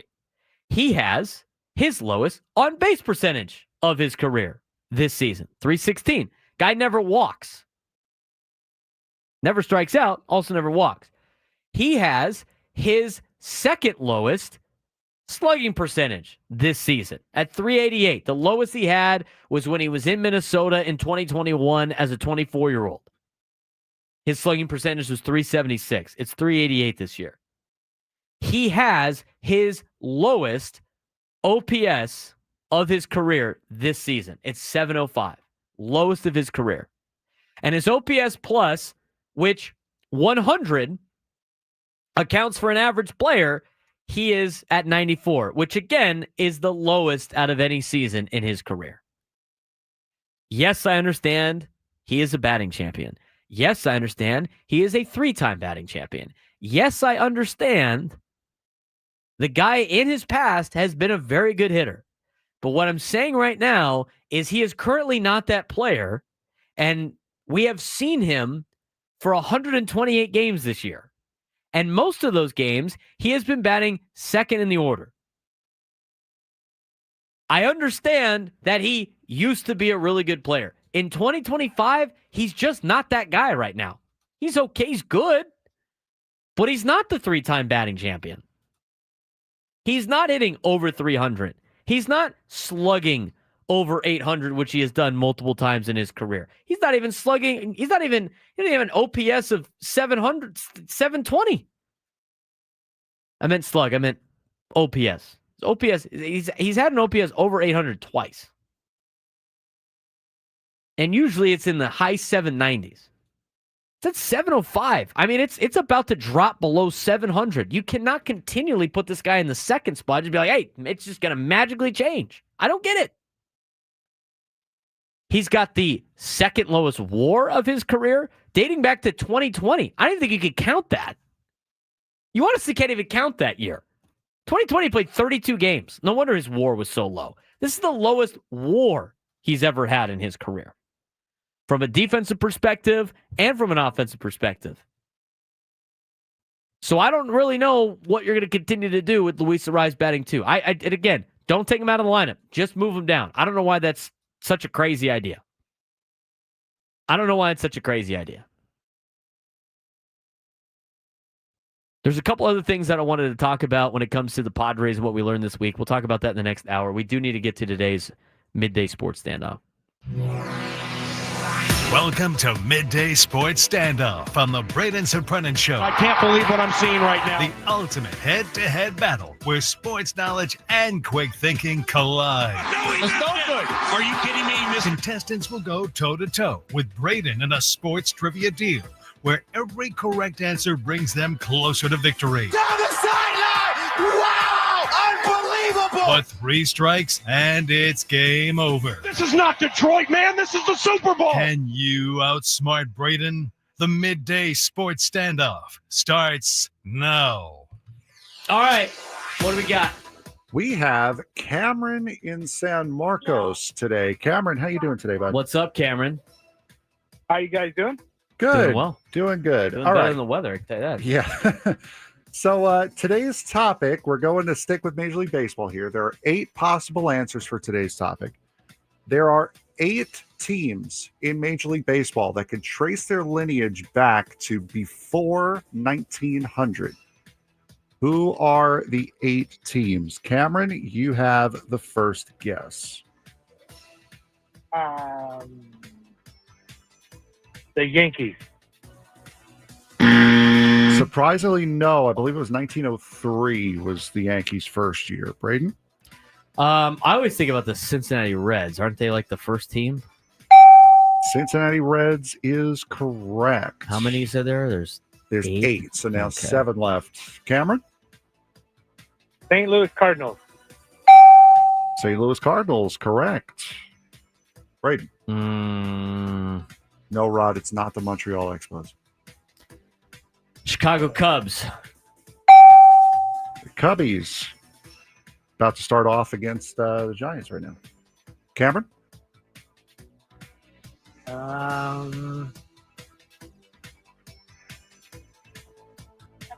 The San Francisco Giants. Correct. Braden, we got halfway there. Pirates. Pittsburgh Pirates, correct. Okay, if I did Giants, I'm guessing Dodgers then. Correct. 3 for 3. Braden. And then, is it the Phillies yet? Phillies. Philadelphia's. There is one team left, Cameron. If you get it right, you tie, which means you're qualified.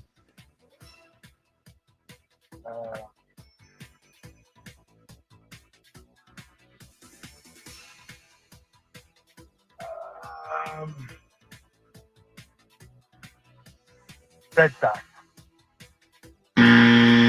Another good guess, but no. Braden. You have one more team left? Yep. What has been said?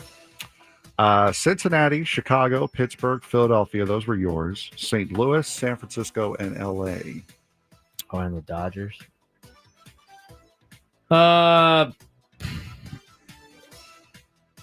Did you say Atlanta? Did you say the Braves? Correct. Wow. That is it, Cameron. I'm sorry. But once again, our host is too smart. That was a trivia question last night at Naughty Barrel. Was the Braves in Boston? See, now you should have told me that. I would have changed it. That was the only one. It was like this team. The Atlanta gotcha. Braves actually got their start here, Beantown, something like that. I was like Boston immediately. Boston Braves. A lot of people did not get that one right. I always get the sports ones right. They never really have sports questions at trivia night. I wonder why, because they know you're there. Oh yeah, that's why. They have a lot of dumb like novel. Oh, what about this book? Sorry, I haven't read Animal Farm since I was in 8th grade. Sorry, Lord I'm of not the a Flies. nerd. I had to do a novel. We had this class in St. Michael's for like 7th and 8th grade. It was like part of English class. It was like novel, and they had all these like old books that were like popular that we had to read. I think I only read like 2 of them. I think I read Lord of the Flies and I read Animal Farm. I think Red Pony was one of the books I was supposed to read. I don't remember reading that one though. I don't remember which ones. What other one? We had to read The Alchemist before I got to Cathedral. That was like the book you had. Do you remember like summer reading? You had to do like summer reading. God, that was hell on earth. If there was summer reading, I don't remember it. I don't remember every year Olympian. like the books we had to read, but I do remember going into high school. I had to read The Alchemist for English. The class. only book I remember having to read for school was Bridge to Terabithia. That was the only one I remember having to read. What else? What else did I have to read? I did read like my junior year of English class. Some of the books were a lot better. Like The Great Gatsby was that year. Catcher in the Rye. What else? Keep going back to The Alchemist. I read that book, but anyway, summer reading is like the worst thing to ever give a child. Trav Gundy, what's reading? Agree. What I'm doing right now, reading your messages. That's what it is. What else did we have to read? I was always in regular English class though, which is great. Didn't have to take the honors English where all the real nerds were. Had to worry about like the crazy books they had to read. I mean, we got to like Shakespeare stuff when I was a senior. I was like, I can't believe I'm reading Macbeth right now. And the thing is my English teacher at the time, Mr. McMurtry, he was an interesting character. He's now the principal at Cathedral, which is kind of crazy. Oh, wow. He was my English teacher, but he only taught honors English, and then he had one regular English class for seniors. So I had an honors English teacher as a regular English teacher. And Mr. McMurtry loved Macbeth. and Shakespeare. I couldn't say the class agreed with his deal. And so he's like a guy that's like super, into books and Shakespeare and all that stuff. He would not fit the description of the NFL team he rooted for, by the way. He was a Raiders fan, which was like the funniest thing of the entire... You wouldn't even know that Mr. McMurtry watched sports. Guy was a diehard Raiders fan. I don't know if he still is or not, but I remember that from class. That, and I think he had a pet ferret or something like that. I mean, that's the type of guy we're talking about here. Raiders fan. With a pet ferret. Yeah. Just reading Macbeth and all the other Shakespeare plays. And now you're probably going to hear about this a little bit later on today. Yeah, maybe. I don't know. I don't have to see the principal of the school. Oh, well, sure. Sam Levitt's driving me nuts in a group text for fantasy football. Talk about it later. Braden Surprenant Show.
1 o'clock on the Braden Surprenant Show on a Thursday. College football starts today, which means one thing. And that means the queen of college football joins us on Thursday. Skyler back in studio with us to help us pick week 1 of the college football season. There's Skyler on the video today. What's going on? You got it close. A mic would help too. Yeah, I started nice. talking without this thing here, so no one could hear me. All right. So we got college football today. We're excited to have college football back. I got a little nervous there because you weren't here in time, and it was 1 o'clock. It was almost 1 o'clock, and I thought I gave you the wrong name. And then all of a sudden, Skyler comes sprinting in to studio. Yeah, I had to text Braden and assure him that I was in the elevator on my way up at 12:58 for our 1 o'clock call time. All right. Let's get to today's picks, Frank. Let's get to we got the music in the background ready to go. There you go. That's a little loud. Fired up on a Thursday. Calm down, relax. It starts high and then it goes low. Remember, this is a semi-professional production here. What are we doing? Semi-professional. We have 10 games that we're going to pick. Just to recap from last week, we all went 3-2. Skyler and I won. We all won 2 games. Yes. Skyler and I won 1 game. Frank won 1 game, and we all lost 2. So we're all 3-2. Found a different way to get to 3-2. And now we have 10 games to pick for this weekend. 2 games tonight, 1 game tomorrow. We're going to pick 5 games on Saturday and 2 games on Sunday. And since we will have a Monday show before the Monday game, we can talk about that on Monday. I might have a little bit more opinions on that game than most people in general. We're not going to be able to talk about that on Monday. That's right. We won't. Even better. We won't be talking about it on Monday. I'll be watching that game on Monday. We'll take up the next segment, getting the opinions on said Monday game. Yeah, there you go. So we got 2 games tonight that we want to pick. We're not picking the Aztec game tonight, but I will pick the Aztecs to win tonight. What's the line? I don't know. I think it's like 19.5 or something. They might not cover, but they're going to win. Yeah. Take Stony Brook on that one. First game of the night. Number 25, Boise State, favored by 5.5 against the USF South Florida Bulls. Skyler, take it away. Yeah, I'm kind of excited to see this game. I think Boise State, they had such a dominant year last year, but I think the question mark is going to be how are they going to perform without Ashton Genty this year? And I think USF has really been working to establish like a strong team. The game's in Florida, so I'm actually going to take Florida on this one. South Florida. Yeah. South Florida plus South Florida. 5.5. No Genty for Boise State. Long trip for the Broncos. Right. I think Skyler's just picking that because South Florida has given Alabama all the fits in the world. You know, the I last actually 2 times. almost went there. That was my second choice school behind Alabama. So There's some bias. they do have there. a special place in my heart. I'm going with the Boise State Broncos minus 5.5. I think they get the job done. I think they win by 7. I'm going to take Boise State as well, being ranked number 25. I'll take them comfortably here. Nebraska favored by 6.5 against the Cincinnati Bearcats. Again, this game is going to be at a neutral site. Both of these games are on ESPN. Braden, Cincinnati or Nebraska? Nebraska's getting better. I like Matt Rule a lot. I think he's a really good football coach. They got Dylan Raiola as their quarterback. You know, it's going to be more Cornhusker fans, I would imagine, in Kansas City than Cincinnati. As much as I'd love to see the Bearcats win for the Big 12, I got Nebraska minus 6.5 tonight. I think it's going to be a great game tonight at 6 o'clock, but I'm going to take the Cornhuskers. Skyler? Yeah, I think it's also going to be a great game, but I think Nebraska's got the stronger defense. I think they're going to be able to hold the Bearcats, so I'm also going to take Nebraska. I'm going to stick with the Big Ten team as well. I'm going with Nebraska. And I will be rooting for Cincinnati tonight, though. There you go. Strength of schedule. We got to start it early. Lawson in the chat. Love you too, bud. All right. So now going to Friday's game. This one is going to be anti both of you. Yeah. On this one. This is the Braden Skyler rival game is what this game is. Auburn favored by 2.5 at Baylor to take on the Bears. This will be on tomorrow, 5 p.m. on Fox. Skyler, first shot. Yeah, well, I saw Hugh Freeze is speaking very highly of his O-line this year. He said he's got I think maybe 6 NFL caliber players there. I don't know how true that is. If that's true, then he's got a huge edge up this year. So we'll see. I'm going to take Auburn in this matchup. Auburn's got 3 quarterbacks, right, Frank? Yeah. They're playing 3 quarterbacks. If you have 2 quarterbacks, means you have 0. I don't know what 3 means. Probably doesn't sound very good. I like Baylor in this game because you want to know why. They have 1 quarterback, and his name is Sawyer Robertson, and he's pretty good. And the Big 12 has the best quarterback class out of any conference in college football. The fact that it's a home game for Baylor is great. They've been pricked to be near the top of the Big 12 by a lot of outlets. I like Baylor in this game, plus 2.5. I think they end up winning outright on the Brazos River at 5 o'clock tomorrow. I am going with Baylor as well, because if you have Jackson Arnold, who just transferred, a former 5-star quarterback, and you still don't know who your starting quarterback is, you do not have a starting quarterback. But I think that's the games they play in the SEC too, like to try to hold their cards close to their chest. They pretend like they have no idea who they're going to play, and they don't want to like put everything out there for everyone. And the SEC they've got a plan. They've got a plan. Okay. As much as I hate rooting for Baylor, I can't say sick 'em Bears. I can't do it. All right. Well, you just did. I know, but not in the way that they would want me to say. So Saturday. Off to Saturday now, the big day. Syracuse will take on number 24 Tennessee in Knoxville. It is a 13.5 I think that game's in Charlotte. Okay, neutral site then. I don't think it's going to matter, though. Syracuse versus Tennessee, 13.5 point spread. Tennessee is favored. This will be 9 o'clock in the morning on ABC. Braden, you're up first. I got the Volunteers in this one. I think they covered the 13.5. I think a lot of people think that, Nico leaving is going to be the end of the Tennessee Volunteers. Josh Heupel just signed a contract extension, the head coach of the Vols. Plus, I got a player on the Volunteers on the D-line, Jackson Moy. Shout out to him. I'll take Tennessee minus 13.5 in Knoxville. I'm not a huge believer in Syracuse. Skyler? I feel like Braden's going to give me such a hard time right now, so I'm a little reluctant here. Oh, here we go. But the Alabama is showing. Tennessee did lose a huge number of players on their secondary and lost some really key players on the offense. I do think that they're the stronger team. I do think that they're going to win, but I don't think they're going to cover. All right, she's taking the orange in this battle of orange. Here's a stat brought to you by my friend who is a Tennessee fan. Who has the most all-purpose yards as far as quarterbacks go in the SEC coming into this season? Was it Nico? It'd be Joey Aguilar, who is the quarterback for the Tennessee Volunteers. I agree with Skyler. I think it's going to be a close game. I think Tennessee is going to win. I have a feeling it'll be by 10. So I'm going to take Syracuse on the spread, but Tennessee will take the game. The big one coming up 9 o'clock in the morning on Friday. Number 1 Texas at number 3 Ohio State. Virtually a toss-up. It is a 1.5 point spread. Skyler, yeah, everyone is so mad that this game is in the morning, but I cannot wait to wake up and this be the start of my day. It's just gonna set the entire weekend. I'm so looking forward to it.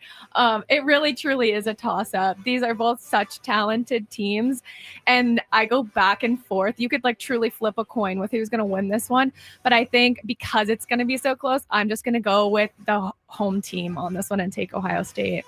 Braden? I got Ohio State at home. I think that's the biggest factor. If this was a neutral site game, I would have taken Texas. If the game was in Austin, I would have taken Texas. I'm going to go with the Buckeyes, minus 1.5 at the Horseshoe. It's hard to go up there and win. Kind of the real big first start for Arch Manning. He did get a couple of starts last year. He did not start an SEC game, though. This is the closest thing that he will get to starting an SEC game, is playing the Buckeyes. And we'll see what Julian Sands all about. Carlsbad Lancer, starting quarterback for Ohio State. Root for the local product, and I got the Buckeyes, even though I think Texas is the lesser of two evils in this particular case. As a Penn State fan, I hate Ohio State. Join the club, dude. But my hatred for Texas runs deeper, so I'm going to take Ohio State for that reason. I don't want to see Texas succeed in any way, shape, or form. Braden, you're going to be the only one to pick this one since I know what Skyler's pick is going to be.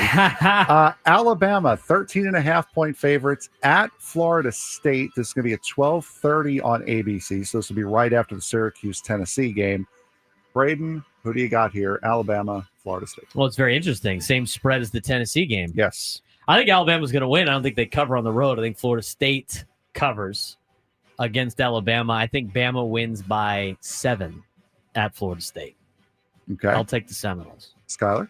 I'm not betting against my team in week one. one. Can't do it. Frank knew. Can't do it. I'm really excited to see how DeBoer performs in his second season. I think it's going to be a little different. Coming in, he was still getting familiar with Alabama, getting familiar with the SEC. So now he's got a year under his belt. I'm really interested to see how Ty Simpson's going to be. I think you're going to see Alabama go back more towards that traditional quarterback and really using Ryan Williams all season long. I think that you're going to see some huge plays, and I really think Alabama's going to come out on top and cover the spread. After Rod is so mad right now. Yeah, I know. Rod is an Alabama fan in the chat, Skyler. So after the way Florida State played last year, especially how they came out of the gate, I have a very, very hard time trusting them. I'm going to say go Heffalumps. It's going to be Alabama. Next game. ABC is going to be your place on Saturday. After the Alabama Crimson Tide versus Florida State, you're going to get the LSU Tigers taking on the Clemson Tigers. Skyler, how are you going to be spelling Tigers at the end of the day? Is it going to be G-O or G-E-A-U? Tigers versus Tigers. You've got two really great quarterbacks going head-to-head here. I don't love Brian Kelly, so I think I'm going to have to go with the other Tigers on this one. I think Nussmeier, his O-line is a little bit newer, a little bit weaker, and I think that's where you're going to see the main difference here. Otherwise, I think that it's a pretty even matchup, but I'm going to go with Clemson here. 4.5, and she's spelling it G-O. G-O. Right. I'm spelling it G-O, and I got a P in Clemson.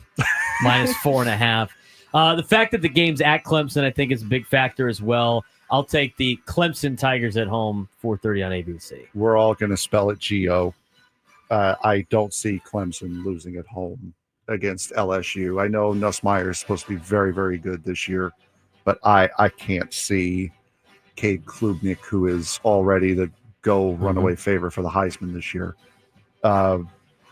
losing at home to LSU. Got a Pac-12 game. Oh, man. No, it's not. Well, it kind of is. It's an old Pac-12. Both of these teams could be picked to play in the Holiday Bowl. Before the P stood for power, we have the Utah Utes, not Youths, Utes, 5.5-point favorites against the UCLA Bruins at the Rose Bowl. This will be an 8:00 game on Fox. Braden, who do you got, Utah or UCLA? I'll take the Big 12 Utes. I got Utah on this one. I think UCLA is going to have a miserable year. I don't think Nico's the answer for them at quarterback. I don't think they're going to be very good. I'll take Utah minus 5.5.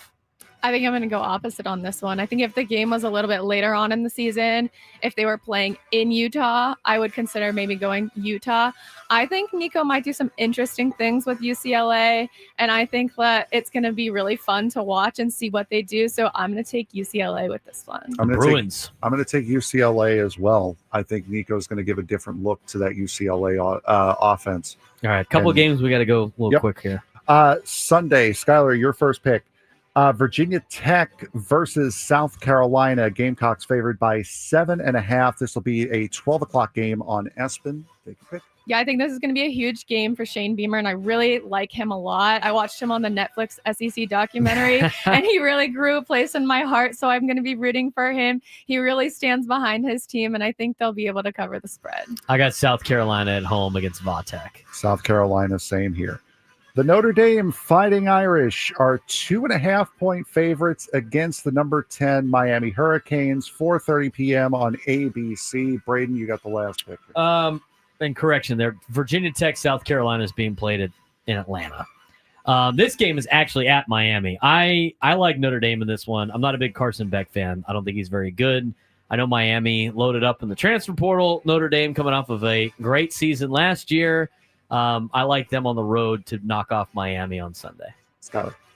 It's funny that you say you don't really like Carson Beck. He's not my favorite person ever, but I do feel like he is a pretty talented quarterback. He did some really big things at Georgia. I think he'll be able to carry that into Miami. I think you'll see some really big offensive plays here, and I've got Miami here. I am going to take Notre Dame. I think they're going to be a little bit more battle-tested coming into this year. And with as good as Carson Beck is, going from a different program, another top program, I think I'm going to take Notre Dame. Frogs in North Carolina on Monday. Do we have to bother? I knew he wouldn't put that one on our list. I never put the TCU games on there. Yeah. I do make sure Alabama's on there almost every single week. I'm happy to pick Alabama, but I'm not putting the TCU games on there. I'm damned if I do, damned if I don't. So I'm not putting the Frogs on the sheet. But minus 3.5 point road favorites. Pretty money on Monday night. So we'll see how Josh Hoover does. We'll talk about that a little bit later. Skyler, thanks again for coming down and getting us your picks for the week. We'll see what how Frank's mom does behind the scenes. She's picking strictly on uniforms this year. I love it. Yes, that is the pick. Which is it? Colors, styles? How are we picking here? Okay. Yes, it is colors. She goes by. She doesn't call them uniforms. First of all, she calls them costumes. Okay. And her number one rule is you would never wear yellow pants to work. That's true. So you never pick teams wearing yellow pants. I'd argue that about the orange too. Yellow and orange. So. True. Yeah. I might side with her. If she likes red, then we'll be good to go. She likes crimson. Yeah, she'd be locked in. Anyway, that's Skyler, the queen of college football. We'll talk to her again next Thursday. See how everybody did on their picks.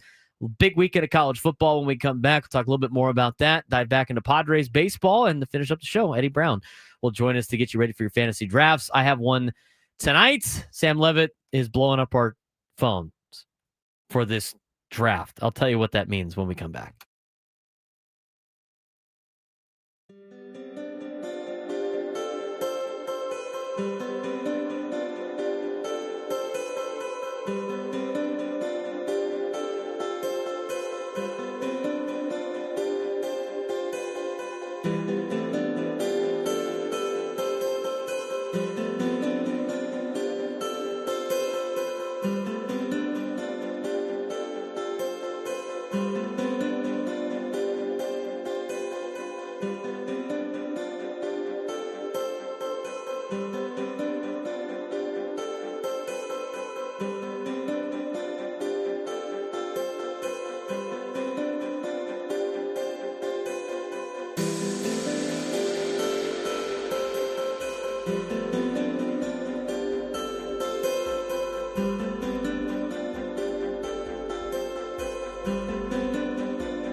All right, we got our work league, fantasy football league. It's kind of like half work and half not. Like Frank's not in it. We got to get Frank. We got to get you involved in this league. I'm not a big fantasy football guy. All right, I'll perfect. play it, but I'll now. play in it if I'm invited. But I'm not a big fantasy guy. So like, Gwen and Chris are in the league, and Scraby, and then Chris's wife Lori's in it, and some John Flint from Quezon. Guy made the ribs. We have the draft tonight at 8:30, and I'm flying to San Jose to meet up with Cathedral Catholic Football, who, by the way, just took over an In-N-Out in the Bay Area.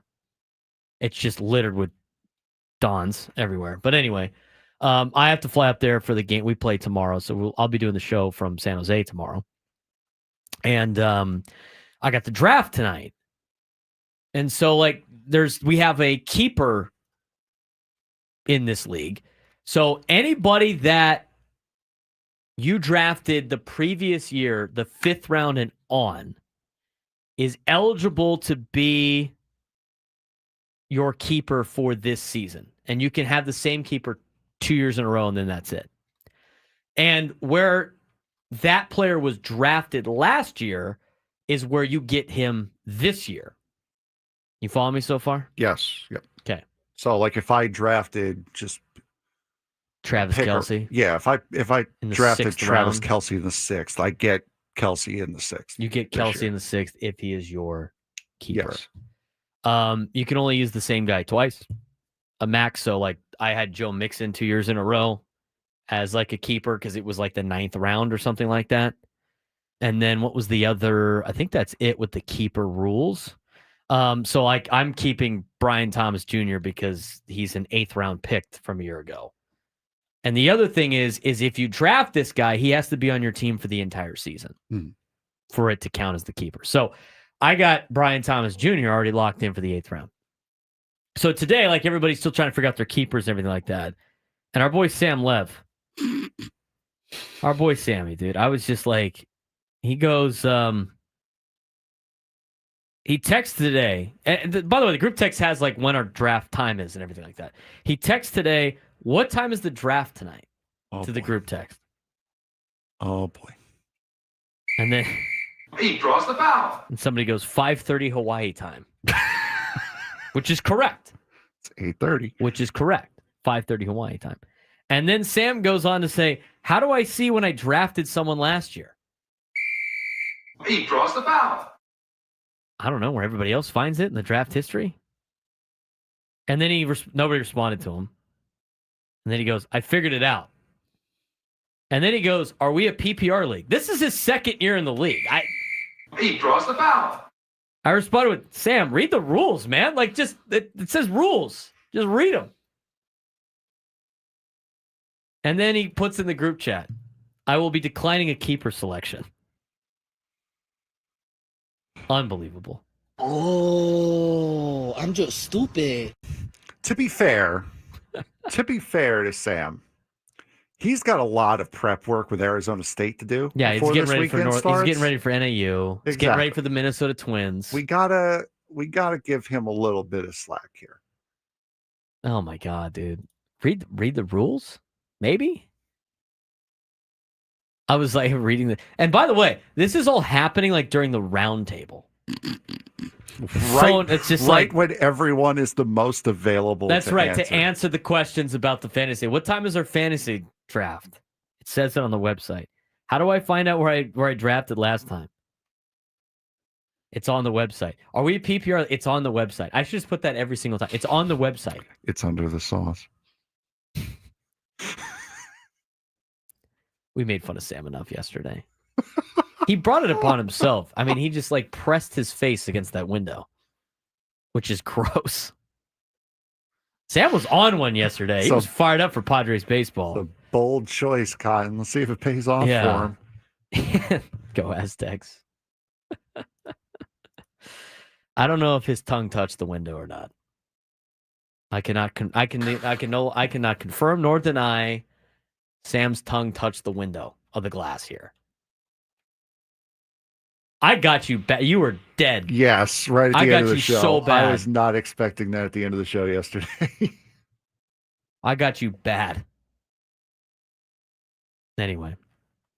So that was that's the fantasy update for tonight. I will be asking Eddie Brown some questions about where I should go in this because he's coming up next. If you haven't had your draft yet, you should be having it now. These next couple of days are the perfect days to get your drafts in for fantasy football. Do you know when you're picking? 8th. Okay. I don't mind that. That's okay. Out of what? It's 12. full. It's 12 teams. Oh, okay. And in the 8th round, I know I have Brian Thomas Jr. sitting there ready to go. As you do. Yeah. I don't want to give out too many more secrets because these guys are diabolical. They'll be listening to try to get some edge on the draft. But how about this? So my friend Will, who used to work here, is in the league. Mm-hmm. He's going with Sushi Sam in the chat to the Aztec game tonight. Okay. That game's at 7.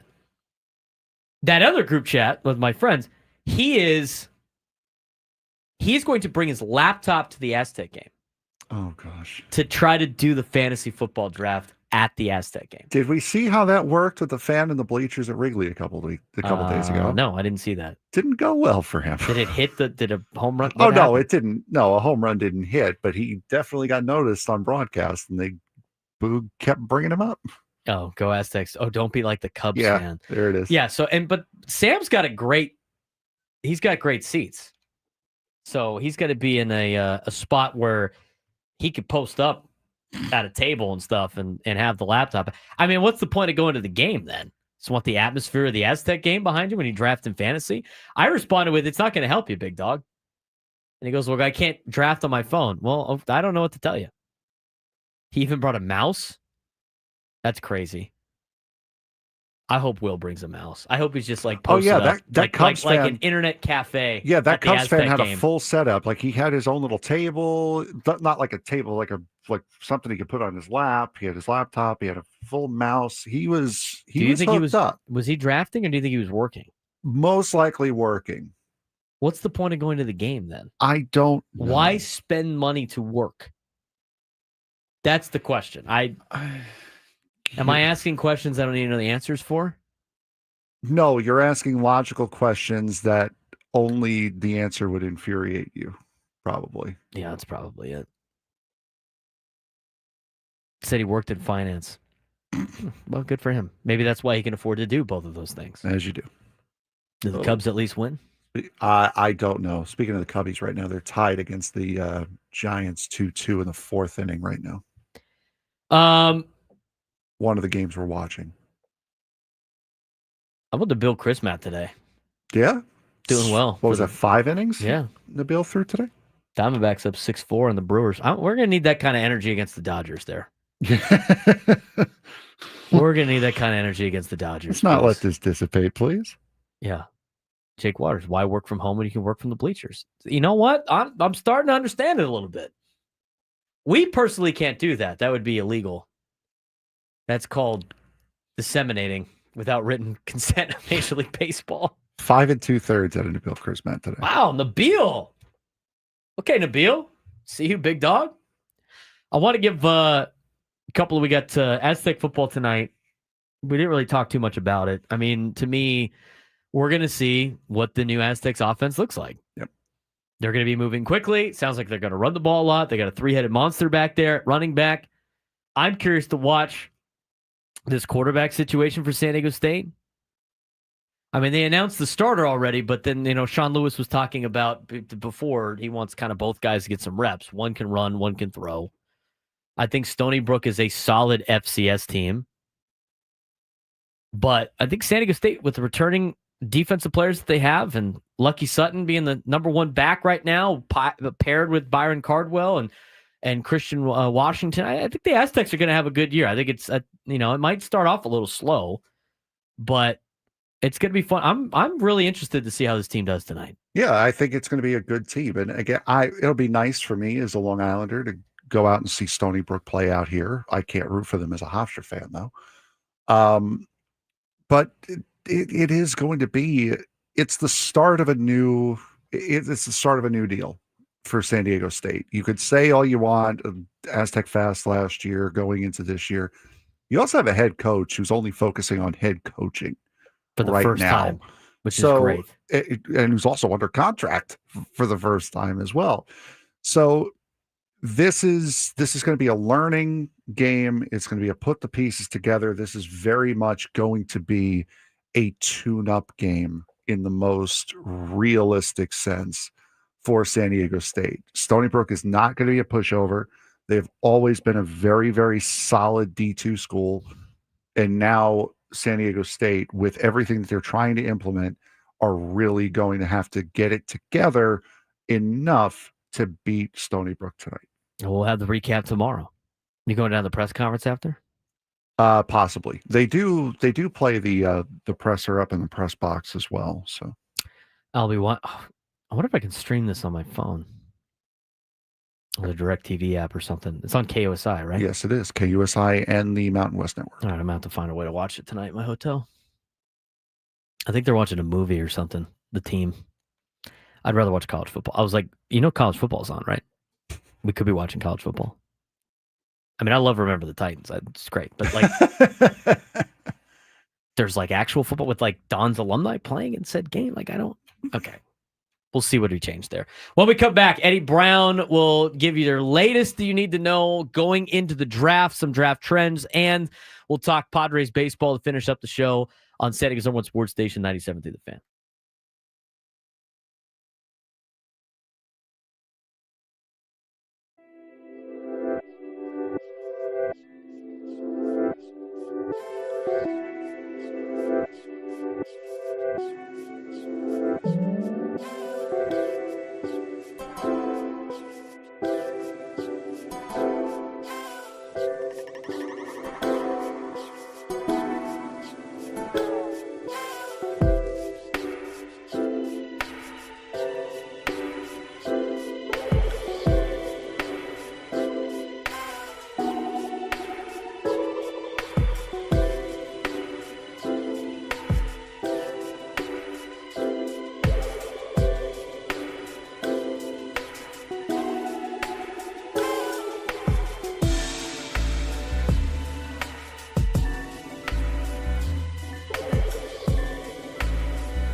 1:39 on a Thursday, not a Friday, Thursday, although it feels like a Friday right now. I'll be on again tomorrow, as we will be, or at least I will be, in San Jose getting ready for Dawn's football. Cathedral Catholic will play St. Francis tomorrow night in the Bay Area, so that's where I will be tomorrow, but I will be here, I'll be on the air with Frank tomorrow.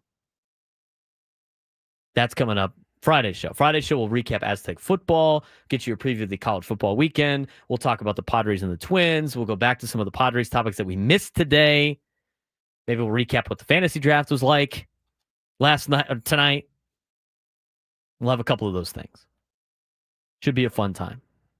Now, to finish up our show, before we talk about maybe some more Padres stuff, we got our fantasy football guru, Eddie Brown, joining us. Get your last second draft tips that you might need going into draft night, draft weekend. I got a draft tonight. I got 2 drafts on Sunday. So time to lock in with Eddie Brown. Eddie, what's going on? How's your Thursday?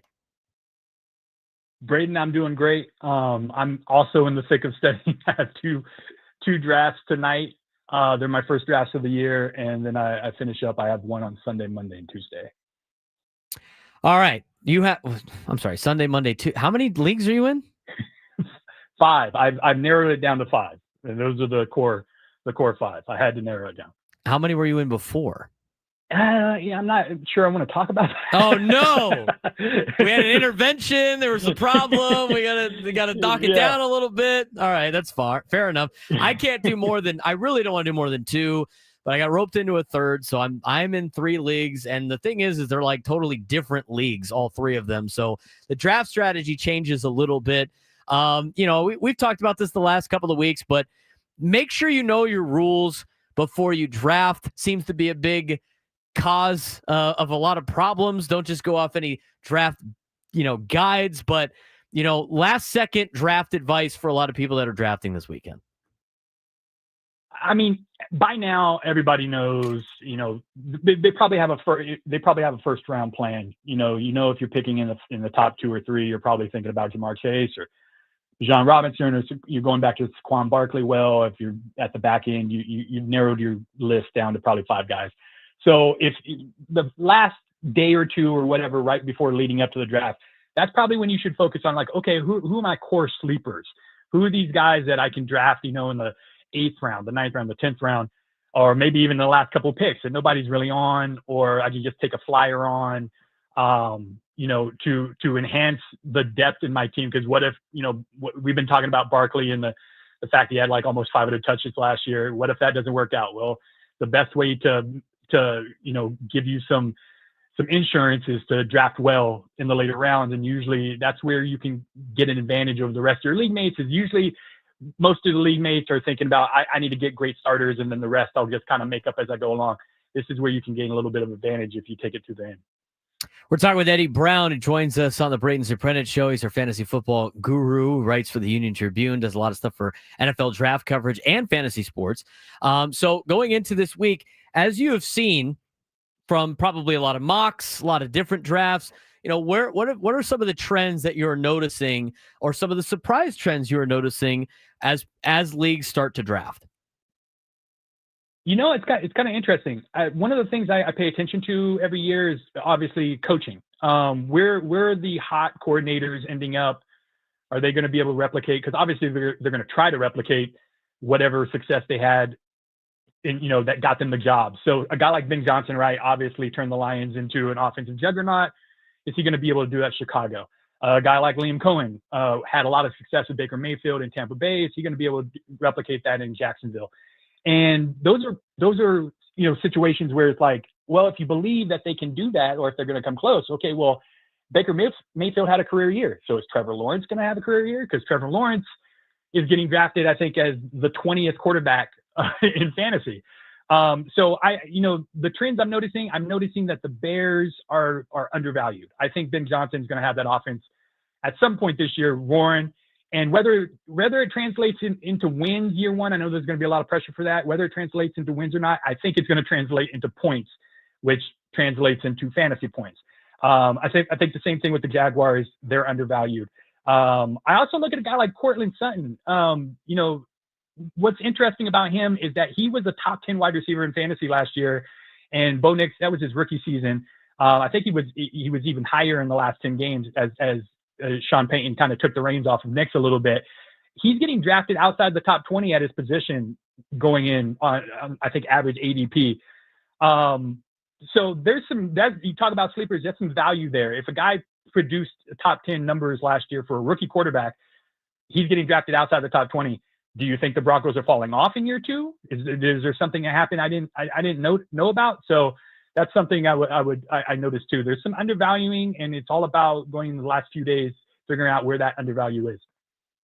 The other thing too is like with certain leagues with keepers, and there's a lot of different keeper rules out there. And, you know, for me specifically, our keeper rules as follows. You can keep anybody that was drafted in the 5th round or later from the year before. You had to stay on your roster the entire season. And then if you pick that keeper, they go in the same round in this year's draft. I'm going with Brian Thomas Jr. He was a 8th round pick for me last year, so he'll be in the 8th round. How do you navigate when you know, you have keepers that might be in deeper rounds where you already know you got a receiver in the bag? Do you think receiver early? Do you try to like overstack, or do you go with, well, I already know I got a receiver, let me go with a running back? How much of that is in play for people that are in keeper leagues? Man, that's you already got money in the bank if you got Brian Thomas in the 8th round. You know, that really does so that's where I would start with a draft like that. So if I'm in a keeper league, I'm not this year. Actually I am. We do one particular keeper, but I don't think I'm keeping anybody. If you're in a situation, that kind of is the first question you ask. So like you said, you have a 1st round pick, but you're basically getting him in 8th round. So you got immense value there. So you can double up. You can draft another top tier wide receiver. Is probably a good chance you're going to be the only team or one of the few teams in your league that has that just locked in, and you can focus on other positions early that you might not be able to. Or do you focus on those positions knowing that you have in the bank? I'm of the, like, once again, the rules kind of give you the answer. It's like, okay, is it PPR? If it is PPR, are you starting 3 receivers and a flex? Are you starting 2 receivers and a flex?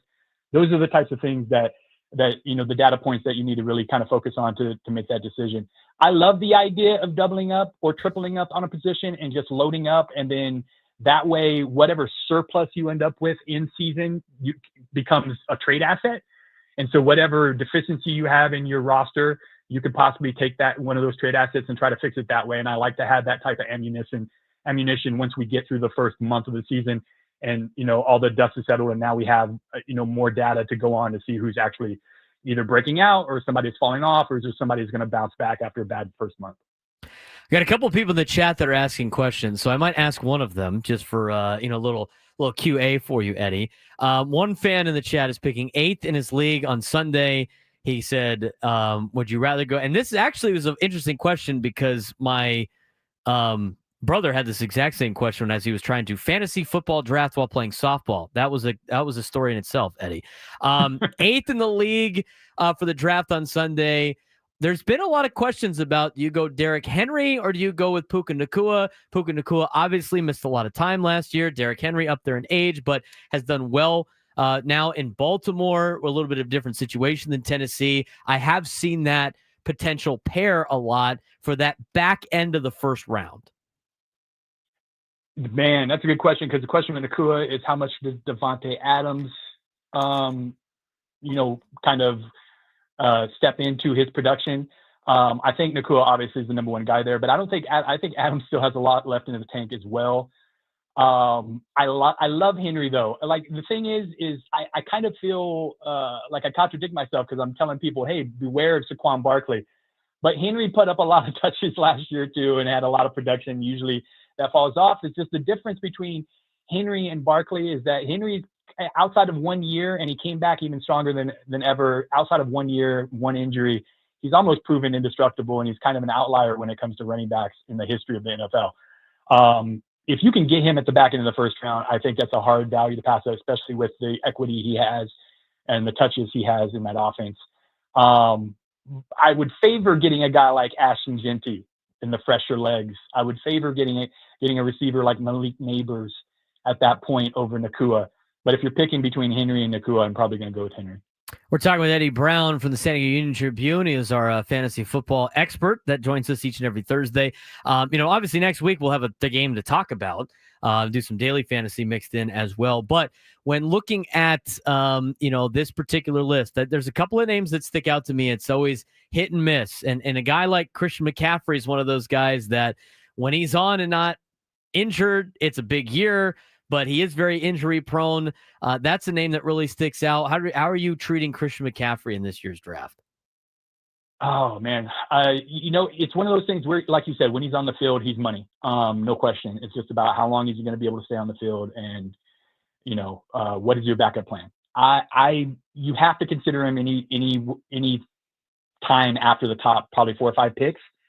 If you do draft him, then you also have to prepare for the fact that you might not have him very long. So you gotta draft. You might want to load up at running back. You might want to definitely double up in your first 2 picks at running back, and you might want to grab some flyers in the later rounds just to secure that position, just in case.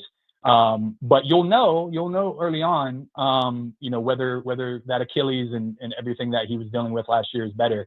And obviously, I think the good thing about it is that the Niners are going to have to focus on getting him the ball and getting guys like George Kittle the ball, because their wide receiver room is just completely wrecked right now. And so it's kind of turned into a situation where their offense has become more concentrated. And that's the 2 things you're looking for in fantasy. You want volume and you want a concentrated offense, so that player is getting locked into the volume. Last thing I have for you, Eddie, in terms of the, kind of draft strategy going into this week and this weekend for a lot of people that are drafting in fantasy football. We talk about rookies all the time and rookies that might be impact guys this year. What about sophomores? What are some players that had really good years as rookies that might not be able to match what they did last year? Oh man, that's a good question. You know what? I'm kind of wondering if Brock Bowers is going to have, I had extremely high expectations for him last year and he blew them out of the water. I'm wondering now that they have a guy like Ashton Jeanty in that offense, now that they've added some decent receivers to go along with Jacoby Myers, and they actually have a functional quarterback, if Brock Bowers is going to get the type of volume that he did as a rookie. Doesn't mean he's going to play any worse, but he might not put up the same type of production simply because there's just more options in that offense. So that's somebody that I'm definitely looking at potentially being quote unquote a disappointment, even though he probably still has a great year and probably still ends up at the top 5 tight end. But if you're drafting him thinking, oh man, he's going to put up wide receiver 1 numbers, that might not be the case this year. Eddie, we appreciate the time as always. Next week, I'm sure we'll talk about how do you start your lineup after drafting it, any last-minute moves you might have to make, as we got actual NFL football to talk about next week. We appreciate the time as always. No, it's going to be awesome, Braden. You take care. Eddie Brown joining us on the Braden Surprenant Show, writes for the San Diego Union Tribune, sports reporter for the SDUT, specializes in the NFL draft and fantasy football. We'll have him on each and every Thursday to get you all your fantasy football needs. Eddie's always great. I think I'm ready to go. I'm going to be locked in on this draft here, Frank. Well, there you go. You got plenty of time to think about it. You got time to set up a draft board and get yourself ready to go. I already printed my draft board. That's in my backpack, ready to go. The goal is to just get to the airport on time. Yes. I'm going to go home and get my stuff. Which is going to be a little bit more entertaining now that it's raining. Yeah, fun stuff. Good thing my flight's only an hour and 25 minutes. Be safe, please. I will. I'll fly safe, and I'll talk to you tomorrow from San Jose, Frank. Yes, you will. Frank, good work as always. He's Frank Marchese. I'm Braden Surprenant. Thanks again for tuning in to the Braden Surprenant Show. Gwen and Chris coming up next to replay the roundtable. After that, we'll talk to you guys tomorrow. Go Aztecs. Aztec football starts tonight. We'll have a recap on tomorrow's show.